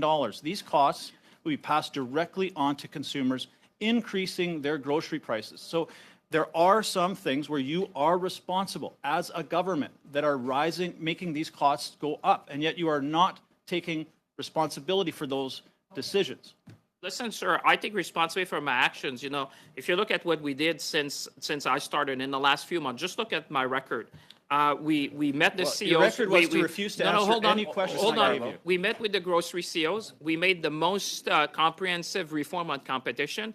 We increased the Consumer Bureau Affair, and we met with the FPT, and the last time it happened was in 2013. If you look at my record and the record of the Conservative government, I think Canadians at home will see who has been fighting for them. Okay. Thank you, Mr. Barlow. Thank you, Minister Champagne. We'll now turn to Ms. Taylor-Roy for up to 6 minutes. Merci, Ministre Champagne. Thank you, Minister Champagne, for being here today to discuss our progress in the fight against inflation of grocery prices. Also, I wish to thank you for everything that you have done up to now to stabilize food prices. We are aware that the food inflation rate has come down since you met the major grocers. In your opinion, what can grocers still do to maintain the trust of Canadian consumers, who are always concerned about their grocery bills? Ms. Taylor-Roy, it's a great pleasure to answer you in French, and to hear you ask a question in French, it's a great pleasure. You're quite right. If you look at the curve, we can see that the inflation is coming down in groceries. That is a fact. It's from Statistics Canada. The measures that we have taken are having an impact in the market, but we need to do more. And this is why I asked grocers when I met with them for the first time in September 2023, I said, work with us to make sure that we can bring in measures. And we drew inspiration not only from Canada, but from other jurisdictions, what's happening in France and England and other countries. We need you to work with the Canadian government to assist us in stabilizing food prices within the country. And as I said at the time, listen, the major grocers, you saw them testify here, they came back with certain ideas. I found that it was not enough. I wasn't satisfied, so I told them, listen, we're going to change the legislation. That's what we did, to give additional powers to the Competition Bureau to enable it to shed light on all of these things when we meet the major grocers in Canada. They talk about the fact that there's a complex supply chain with many factors that contribute to food prices. But I told them, put your cards on the table. If it's complex, tell Canadians, and then we'll be able to decide on measures we need to take. And that's why you saw, as I mentioned, we had the greatest reform on the Competition Act in the past 40 years. We invested more in the Consumer Bureau that we have here within my ministry, my department, and we had then before, and then we had the federal provincial meeting on consumer issues. Some people said it's the first time since Confederation. Well, I gave them a chance. I'm sure there must have been one more back around 2000. We're looking into it. So we put pressure on the industry because we were saying that everyone has a role to play here, not only the major grocers, because we also met with people from the industry, those who have a role to play, the major processors too. We met with those people in Ottawa and we asked them to be part of the solution. We met with Canadian processors, we met with foreign processors, and more recently, I was in discussions with major grocers in the United States to look into the market dynamics. And I can tell you one thing that I learned from that committee that this committee should be aware of. I mean, that there was one major grocery person with $100 billion, a person who told me, Mr. Champagne, we tried to get into Canada a few years back, but you know what? We were not able to rent any space. We were looking for 150 spaces in Canada, and we were unable to rent them. And I said, well, we've just changed it. The legislation that we amended to prevent those restrictive clauses between tenants and landlords that prevents competition within a few kilometers of an established grocery store. And they said that's why we were not able to enter the Canadian market. You're talking about a business that's doing a business volume of $100 billion. And they're saying, now that you've changed the legislation, we'll take a new look at the Canadian market because we think it's an attractive market. Thank you very much. And now in English. I'm also wondering, we hear a lot about some of the programs we have in place to combat climate change. And I know the articles I've read and people I've spoken to have said that climate change is a major factor in actually food price inflation. And I'm wondering if you've heard the same, that this is one of the big challenges we face and why we are doing the responsible thing by ensuring that we're balancing, taking care of the Canadians who need help the most with grocery prices through grocery rebates, through the Canada Workers Benefits, through other programs that we're trying to make sure that people can afford groceries, but at the same time, protecting the future of our country, of our workers, of our children, and our farmers, quite frankly, to ensure that climate change is fought against. I mean, you put it in the best possible way. Obviously, Canadians want us to fight climate change. You know, they realize that this is an existential issue for them, for their children and grandchildren. So there's no doubt about that. At the same time, Canadians understand it's a very complex supply chain. You know, what is driving prices up? You have animal disease, you have droughts in certain growing regions. You had a higher input cost, the war in Ukraine. We've seen labor shortages, profit margins over the last 5 years. Just look at the profit margins of some of the largest grocers in the country. So there's a number of factors. But why I think the role of the committee and the grocery market study was so important is to put light on that. I keep saying if it's complex and complicated, just tell Canadians. I trust Canadians. They will understand that, and we will take, as government and parliament, we will take action to make sure that we do everything we can to help stabilize prices in Canada. We're talking with our partners internationally. Just look at what the United States did yesterday. I mean, we're talking, they're also fighting for consumers, and they're looking at competition. And I think the biggest gift we can give to in the market will be around competition and the code of conduct. I think this is what we heard loud and clear from market participants, and especially the independent grocers, that they say, reform competition, have a grocery code of conduct, let us compete, and then we will be able to better serve. Because competition means more choice, more innovation, and translate in better prices. It's true in Australia, it's true in New Zealand, it's true in markets around the world. That's what we're looking at. Thank you, Minister. Thank you, Ms. Taylor-Roy. Maintenant, Monsieur Parent pour 6 minutes. Now, Mr. Parent, for 6 minutes, please go ahead.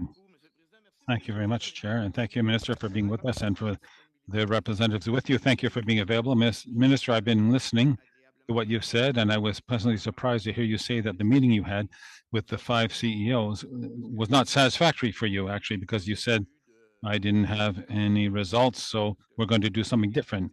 So did I understand well that it didn't really lead to much? Well, I wouldn't say it that way. It was an electroshock for the grocers. I would say that the five major companies in the country, it's the first time in their lives that they've been called before a minister in Ottawa to have to answer for what they've done. I wouldn't say that if it lasts for 2 hours, ask Mr. Charlevoix, who was there at the meeting, who said the tone changed. Because when I said it's not the prime minister who was talking to you, it's 40 million Canadians that want you to take action. And some of them did.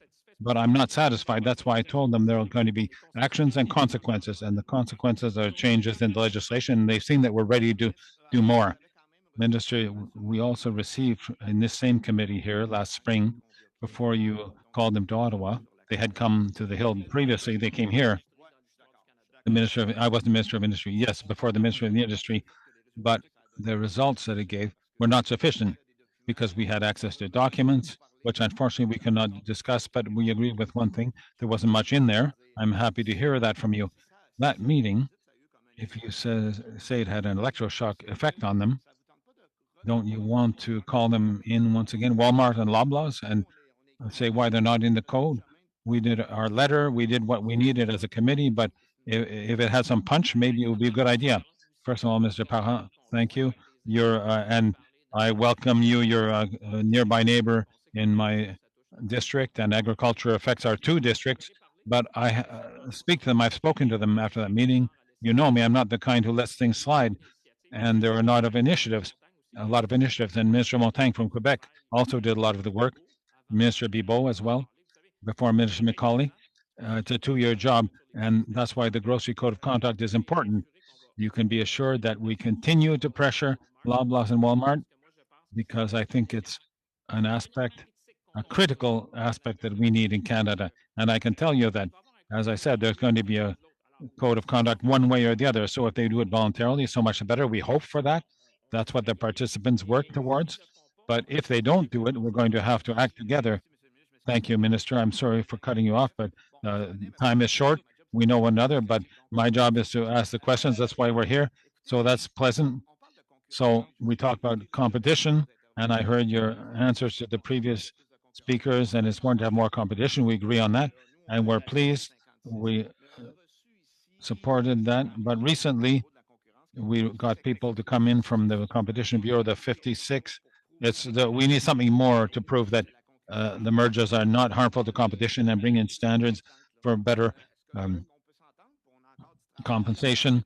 So is there something we can do to work on that to avoid being negligent? I'd like very much the sheet you brought out with a list of mergers that you showed us for the grocery chains. That image tells me, and I'm sorry, I don't want to be impolite toward anyone, but what that tells me is, my gosh, we've been negligent. How come we let all those mergers and acquisitions occur? And when I talk to people at the Competition Bureau, they say, yes, it's true. We should have locked more of them. And then they have informed me that in another sector on your purview, the merger of Shaw and Rogers, Minister, the Competition Bureau brought out a negative opinion on the merger, but the Competition Tribunal did authorize that merger. And now we see a wonderful show going on with the grocery industry, saying that we'll call them to order and we'll help you with that. We're here for that. But how come we let the same negligence occur in another sector at the same time? What is happening? Is it the Competition Tribunal that needs to be changed? I'd like to hear you on that. First of all, thank you, Mr. Perron. It's a very relevant question. That's why we had this reform of competition in 3 acts. As I told you, we already did in the budget in 2002, and then after that, we did an update in Bill C-56, and then in C-59. It's the biggest reform in 40 years since the Competition Act, which needed to be updated. We were not able to subpoena in that act. Imagine when you have the committee or the people who saw that we had a study underway, but without having that power. And the time is flying, Minister. Please be brief. The tribunal depends on the legislative power given to the Competition Bureau, so that's the role. I look at you and your colleagues. That's going to be what we'll give as a bequest to future generations for the Competition Bureau. We'll be the parliamentarians that will have given teeth to the Competition Bureau. When we talk about 90 million, do you have any proposals, Minister? Yes, sir. Bill C-59 of the colleagues, I can see them over there. They seem to be smiling. I hope that I'll take those smiles as a sign that they'll support C-59. I still have 40 seconds. We'll come back to that. But on the code of conduct, We all agree that we need one. You've seen the letter of the committee and so on. You even mentioned in your introductory remarks, and you mentioned my name and an issue of jurisdiction. What are the steps you're taking? You make a commitment before the committee to do it right. We want it to be done. We want it to be done, of course, our role in respecting the jurisdictions. What commitment can you make to us today on that? Our commitment is to keep on pushing for it because we want a grocery code of conduct and, of course, to do things right. We're in contact with our colleagues in Quebec. That's why the meeting, the FPT meeting, was so important. The last time, their time it was back around 2010, 2015, in around there. So it dated back, and now we've renewed that process. And I think that I can tell you we have a lot to learn from Quebec. Imagine the unit price. I learned that, Chair. I'm sorry for taking a bit more time, but only in Quebec does the law require a unit price. It's not even through across the country. I just learned that, and as a consumer, I looked at it and I said, "My gosh, really?" So no, really, but Quebec is a forerunner. The same thing with consumer protection. We want to bring that culture into the different jurisdictions in the country with our partners. Thank you very much, Minister, Mr. Parent. And now, Mr. McGregor, 6 minutes. Minister. If you look over the last number of years, especially since the pandemic in 2020, over this period of instability, it is a fact that many corporate sectors involved in the food supply chain, whether it's oil and gas, fertilizer, or the grocery companies, have seen record profits. And many of the high prices that Canadians are paying for food these days have gone a long way to padding corporate bank accounts. Now, Canadians would look at the graph you just held up, and I think they would still see a failure. You may show a trend line in decreasing inflation, but the fact is, ministers, that Canadians are still paying higher prices for food, and many families are at a breaking point. So I guess the question that many have in their mind is that with all of the powers that you command as a minister, why is your plan still failing after all this time? Well, I would not say it's failing. Is it a tough fight? Yes. Is it worth the fight totally? Canadians depend on that. I mean, when I see Canadians across the country, they tap me in the back and say, keep the fight, sir, because you're fighting on behalf of 40 million of us, you know. Most Canadians don't have access to the CEO of Loblaws or Sobeys or Metro, but when I demanded their presence in Ottawa and said, you need to act, and, you know, when I said that what they did was not sufficient, we amended the law, I think they get the point now. That we're really serious about that. We're talking to our partners internationally. We're talking to international grocers, what they call deep discounters. Because at the end of the day, the best way to offer more choice is to have more competition. You don't need to take it from me. Just look at that. Canadians watching at home will say, that's the reality in our 50% of the market is controlled by 3 companies. That's the reality. And if you had Walmart and Costco, it's 80%. So what we need is more competition. And if you're looking at me today, I would say in 5 months, I've taken probably more actions than I would say any government in history when you say reforming competition, calling the CEOs, making sure you boost the Consumers Affairs Bureau, making sure that we have put 5 million with consumer advocacy group around the country to make sure we bring, you know, the wherewithal of consumers. The biggest power, as you know, Mr. McGregor, is consumers, Understood, where Minister. we spend our money. Sorry, my time is short. With respect to the meeting with the CEOs, you know, Metro CEO Eric Laflèche is on record saying that meeting did not actually result in much. Now, we know that through successive Liberal and Conservative governments, both of your parties have shown an incredible amount of corporate deference, and you can see that over the last 40 years of the economic policies that you have both pursued. I think what Canadians really want to know, they want to see the pendulum start swinging back onto the side of consumers, back onto the side of farmers. And I think they want to know is why should they rely on the goodwill of CEOs to lower food prices, you know, when we have a major CEO saying that your meeting did not result in anything? Yeah, and he's an outlier. And I made sure that they would understand. I even, you know, made sure that they would get the message. And I said, you can smile at me. That's okay. You know, I mean it for the good reasons. But you cannot, 40 million Canadians have more power than any corporate CEO can believe, because we can move our purchasing power. And I said to him, maybe you're smiling today, but we changed the law, and now, you know, as you're looking, the enforcement action that has been taken, and you don't need to take it from me, you've seen it, you know, the Competition Bureau has taken action now. I think they hear now that we're really serious about that. And I would say Canadians understand, is it an easy fight? No. But it's a fight which is worth doing. And I think the reform on competition will have the the most long-lasting effect. You know, you're asking me, I mean, we've been advocating. It's not only in the grocery sector, as you know, when you reform competition, this is the biggest reform in 40 years. You know, so I would just question the premise when you say, are you going hard? Pretty hard. And I would say that, yes, you may have a comment like that, but you know what?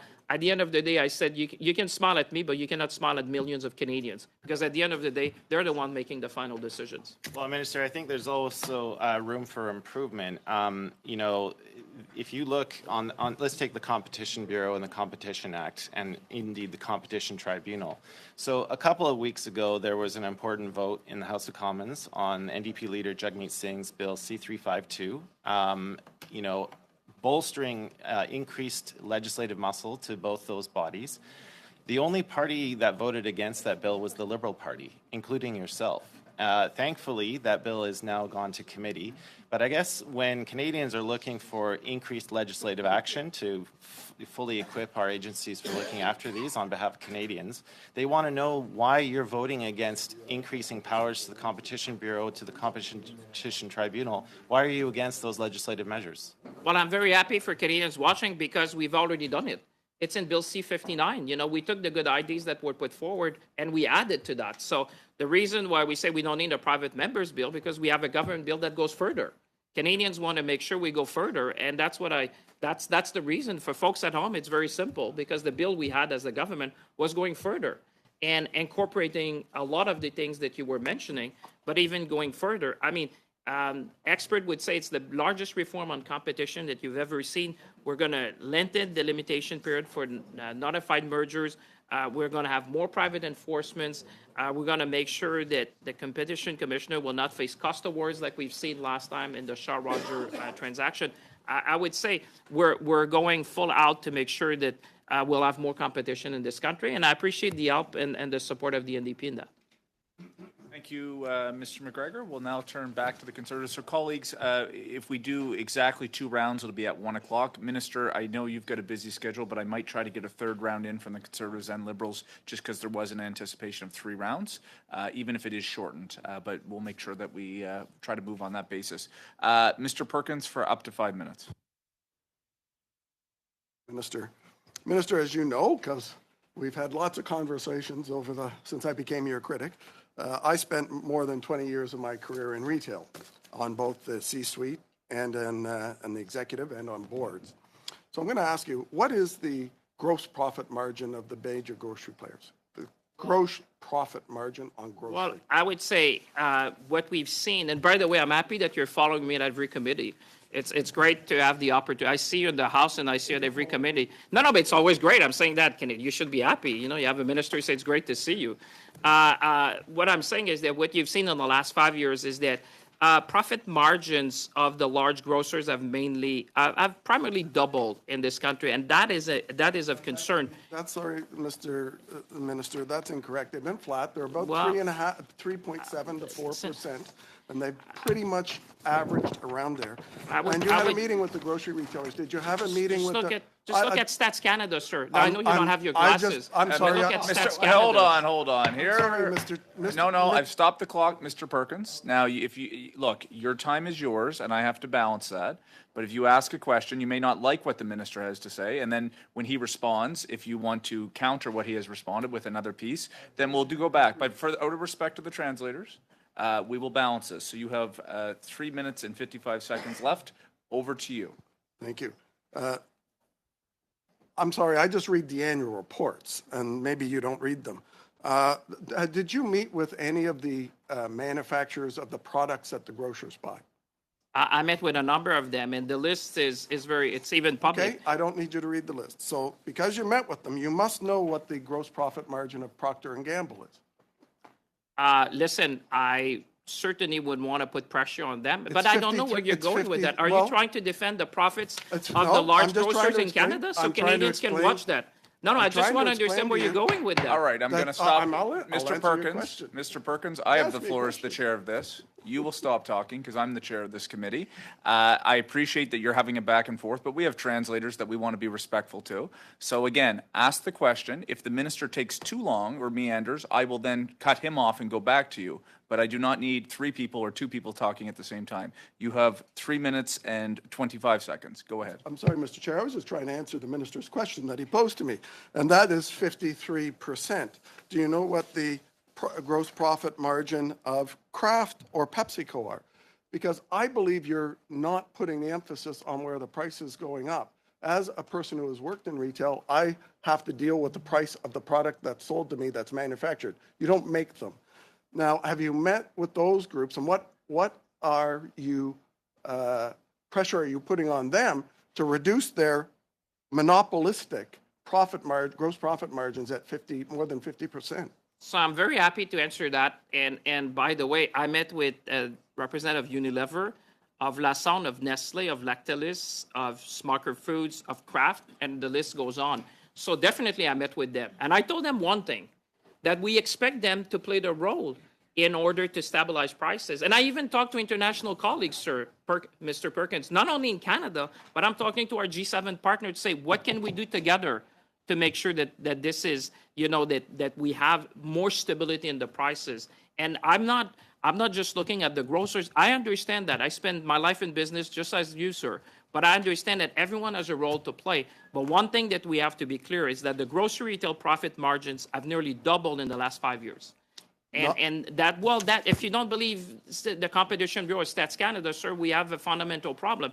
That's not me telling that. Look at the chart. I believe they're disclosed publicly available information there. And as you know, there's grocery and there's pharmacy. No, I got to be fair now. Let him back to him. Thank you.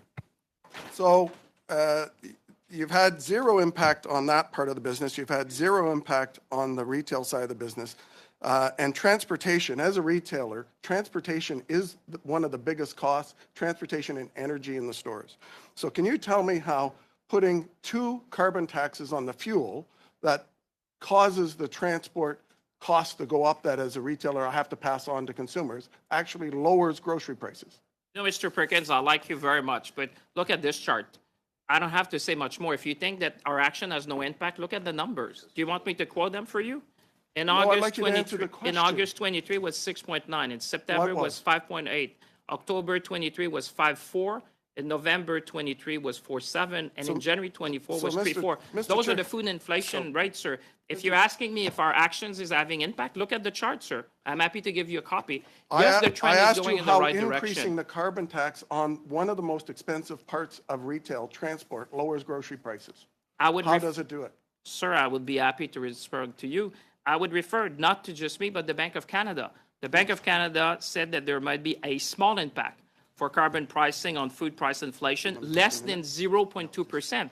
That's not me, Mr. Perkins. I know you may not like my answers, but at least you have to like the answers sometimes provided by the Bank of Canada or Stats Canada or the Competition Bureau. Those are facts, sir.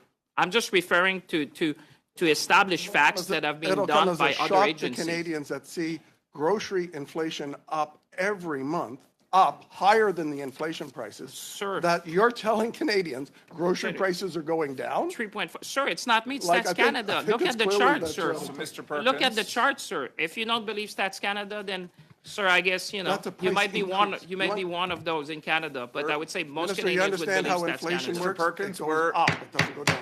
I don't know how Mr. Lightbound runs his committee. It must be a little bit harder. But in this committee, Mr. Perkins, we try to walk that balance. We're at time, but thank you. We'll now turn to Mr. Carr for 5 minutes. Thanks very much. I'll try to invoke some of my friendly Manitoba disposition here, Mr. Chair.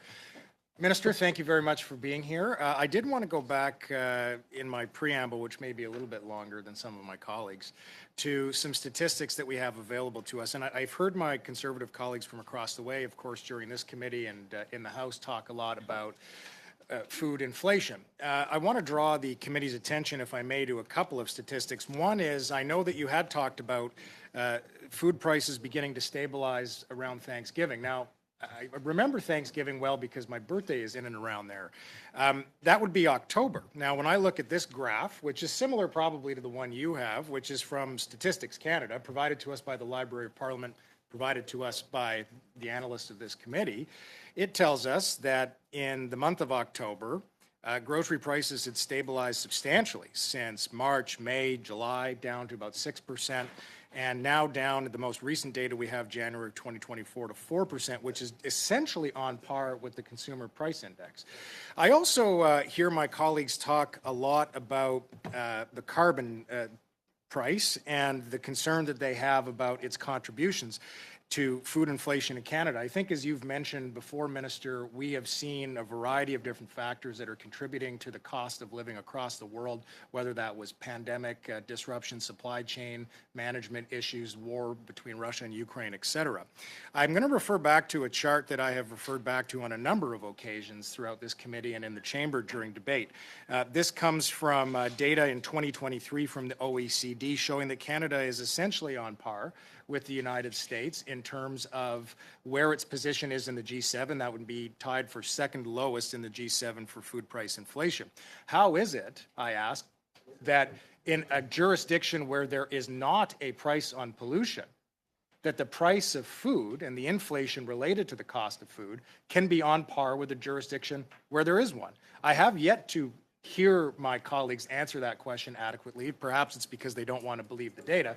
I'll turn to you, Minister, perhaps for comment on that. But most importantly, I would hope that you comment, and you're probably reiterating some things that you've said already before, but I'd really love to hear them again, which is, why is it, do you believe, and is it in relation to actions the Government of Canada have taken, that food prices are lower, that Canada is on par with the United States, and that we are starting to see a turnaround at a higher rate of reduction in food prices than we're seeing with allies across the G7 and around the world?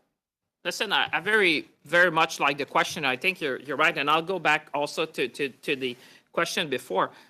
Yes, the trend is going in the right direction. I mean, those are the data from Stats Canada. Do we need to do more? Definitely. Are we going to keep the fight? Definitely. Is it easy? No. Is it worth it? Definitely. So this is it's not only for the Minister of Industry, but it's for this committee and all Canadians. Everyone is watching what we're doing. And I think, we have to look, and I always, when I hear the Conservatives making some criticism, I almost have in mind, what have you done during your time? This is the action that I've taken in 5 months. Called the grocery CEOs, the most comprehensive reform of competition in Canada's history.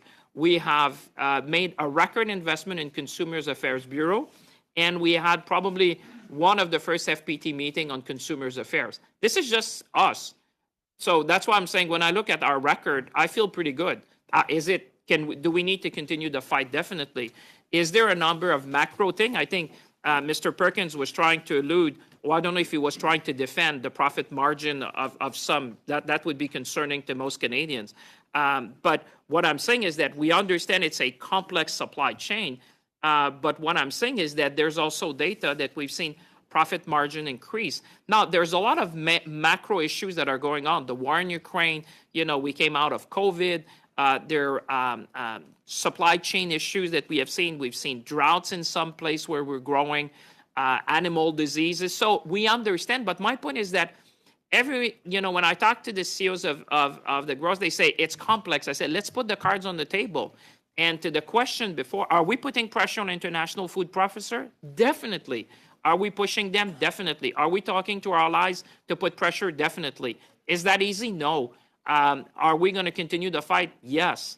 So I think that's what Canadians expect, and they expect us to look at all the tools in the toolbox. But I would say the most important one is the reform on competition. And if our Conservative colleagues want to help Canadians, is to vote for the bill which would implement the last fall economic statement, because you have additional measures to make sure that we would have a more power to the Competition Bureau and for them to investigate these issues when they see.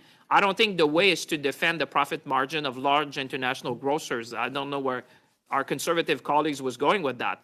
I don't think he would find a lot of Canadians which are very sympathetic to that. What we're fighting for is for average Canadians. We're finding that it's very tough every week when you have to go to the grocery.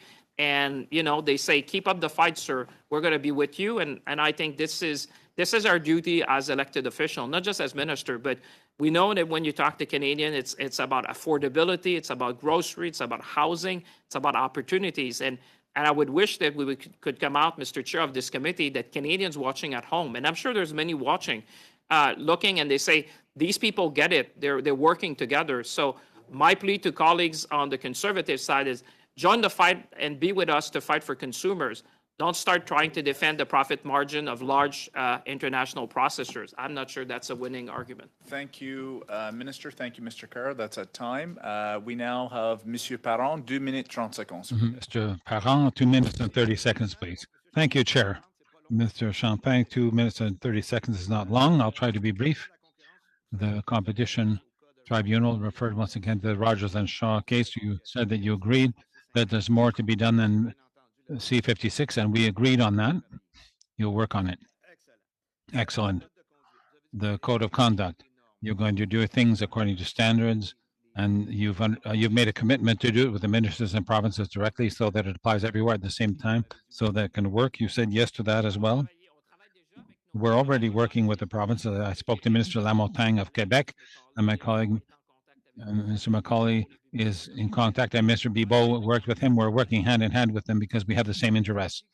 You also said in discussions with the Conservatives that you met with a lot of major suppliers for the grocery chains. Did you meet with small ones as well? Market garden producers and so on. The UPA, for example, I met with people from the UPA and I met with independent grocers, 4,900 grocers around the country. And that's why I said that I'm surprised by the questions from our Conservative colleagues. I don't understand their line of questioning because everyone is unanimous to say that keep going with that struggle, amend the competition law, continue to strengthen it when you provide clearer data on prices and different inputs in the food products. For example, what we do with Option Consommateur in Quebec and what we do with Équiterre. People tell us to keep going because we need this culture in Quebec for the defense of consumers. Thank you, Mr. Champagne. Minister, sorry. On the unit price, you mentioned that you want to extend it, but have to be clear in the labels and easy to read for people, a bit like recent reforms that they had on labeling. Adopt something like Nutri-Score in French, which gives you an easy letter to see. You think that if you make an amendment to the labeling, then you need to take time to do it properly and to make all the changes we need, because this causes major costs for the industry. Do you agree with that? Well, I think that ultimately for consumers, the point is to be informed. I look at what's going on in France, frustration of people at home, and I see that as well as the person who buys the groceries. Often we don't have the information, the shrinkflation and dequaliflation, where you buy a box of pasta. Is it the same number of grams as it was 6 months ago? That's an issue because I think that I trust people. Consumers are well informed, but we need to give them the information. I think that there's a shortage of information. For example, on shrinkflation, when people say, well, the information is there.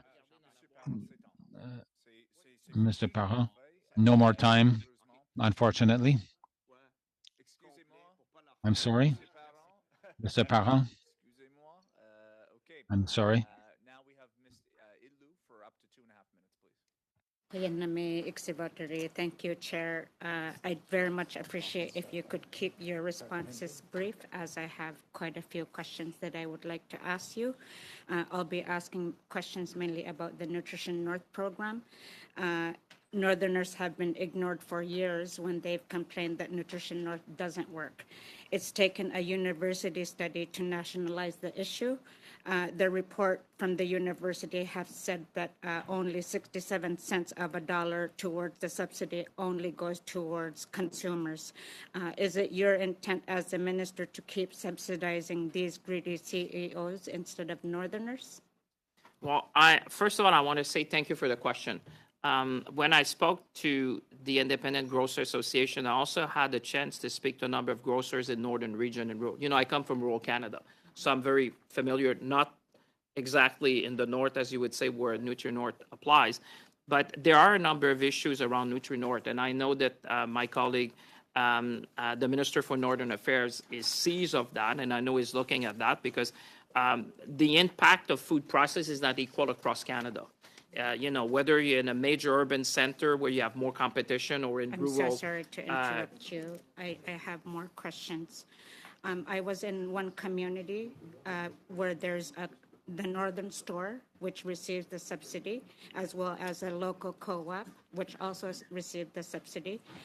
The Northern Store sold a dozen eggs at $6.49, and in that same day, in that same community, that local co-op sold that dozen eggs at $3.99.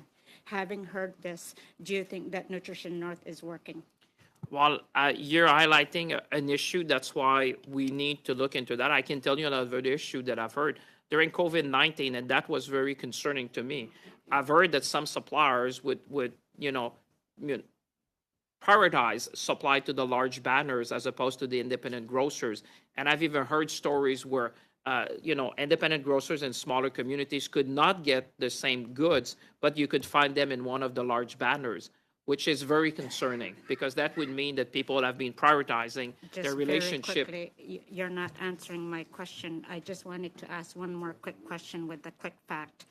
The Northern Store received $67 million in subsidies to run the Nutrition North program. In that same year, they showed a profit of $119 million. Do you think Nutrition North is working? So we're at time, Minister, and I know this doesn't directly fall in your portfolio, but a quick response, and then we're going to move on. Yep. I think there's what you're highlighting is part of the issue that the Minister of Northern Affairs is looking, but I would say it's also a good suggestion for the committee to look at this issue because nutrition in the North should be a study by this committee. I think it is worthwhile. I've heard stories like you that concerns me, and it's probably would be a wise use of time of this committee to look at the issue and the impact of nutrition in the North and supplies of goods in the North. Unless you absolutely have to leave, we're going to hold you for 5 more minutes, 2.5 from the Conservatives, 2.5 from the Liberals, and then we'll go. Yeah, well, we're making you work overtime. Monsieur Liu, 2 minutes, 30 seconds. Mr. Liu, 2 minutes and 30 seconds. Thank you, Chair. Hello, Minister. On January 13th, we filed a report before this committee, from this committee before the House on affordability, and we brought in the 5 major players you mentioned. On October 5th, the committee received the response from the department, which mentioned its report that you were consulted before those answers. And on October 6th, the day after, you came out with a letter asking us once again to redo the work here in the committee. I imagine that you had time, Minister, to take a look at the report with the 13 recommendations, some of which were very relevant. Mr. Liu, we all work in the same direction. I think the committee has a role to play. I saw the letter of the chair of the committee on the code of conduct. I find that it's a good initiative. We all have the same interest. You're there. I'm here to defend consumers in the country. And I think that the committee's work is complementary to what I do as Minister of Industry. Thank you, Minister. But it was just to say that sometimes you have to be a little bit more humble because we've been here for 4 years and the recommendations were made where there could have been some major impacts on the increase in the grocery costs, but sometimes actions are slow to follow. So I hope you can speed things up in this process. You mentioned that you were a bit fed up with waiting for the code of conduct, and 2 of the major chains are not participating now in that process. So when will it be? Because it's been a year now that we've known that, nearly a year, at the end of late April, early May, that the first version, the first draft was ready. So are you ready to go ahead with a code of conduct that will be mandatory? Because all the other stakeholders are ready. Everyone here is asking for it. I agree with you, and I hope that your voice will be heard as much as mine today. There are people listening to us. I was very clear there will be a code of conduct one way or the other. So it's to their advantage to go ahead and sign that code of conduct. Minister, if they don't sign it, we'll have to force them to, because if there are 2 that don't, it won't help. You can be sure. People, they usually watch when we have testimony, and they know that everything is on the table. And if we don't see progress, we'll have to take the necessary measures to make sure that we get a code of conduct in Canada. Your reforms on the Competition Bureau is worthwhile, but they themselves told us twice here in the committee that there were tools that they don't have. They need statistics. What are you going to do in that context? Because they don't have enough data. The problem is to get the data. So will you be able to emphasize that with Statistics Canada so that they can provide those data to the Competition Bureau.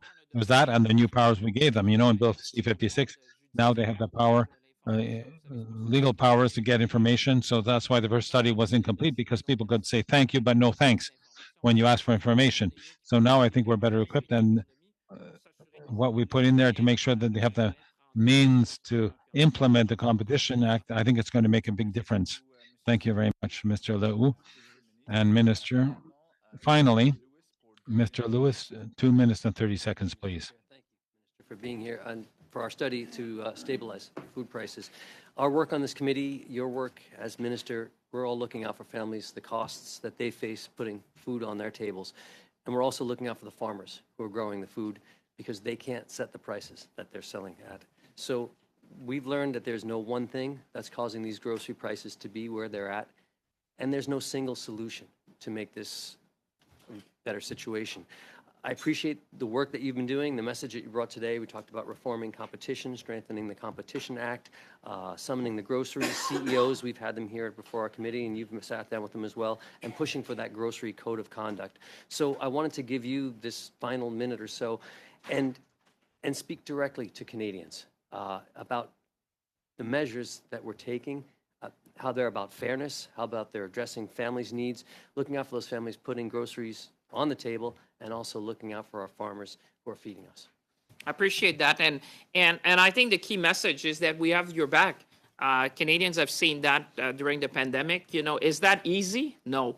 As questions were asked, complex? Yes. Is it worth the fight? Definitely. I mean, we know that grocery prices is one of the main concerns of Canadians on a weekly basis. We have taken more actions, I would say, in the last 6 months than any government. You know, sometimes when I hear the opposition questioning what I've done in 6 months, it's probably more than what has been done in 10 years or 20 years in terms of reforming competition, making sure that we would have a strong Consumers Affairs Bureau, strengthening the enforcement tools of the Competition Bureau, calling the CEOs to take action, making sure that we have federal, provincial, and territorial colleagues all working in the same direction. I would say it's almost unprecedented in our nation history where you see so much being done to tackle one specific issue to Canadians. I would say to my colleagues of the opposition as well, we are here to serve Canadians. This is not a partisan issue. You know, food price is not a partisan issue. Competition is not a partisan issue. Offering more tools to consumer, that's not it's not a partisan issue. I would really hope that what Canadians take out of this meeting, Mr. Chair, is that everyone recommits to work for them.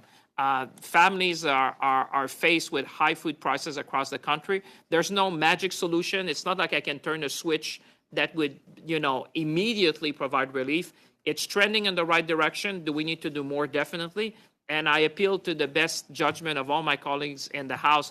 Pass C-59, for example, give more power to the Competition Bureau. And I hope that Canadians will see that all of us that have been sent to Ottawa, we're fighting for them every single day.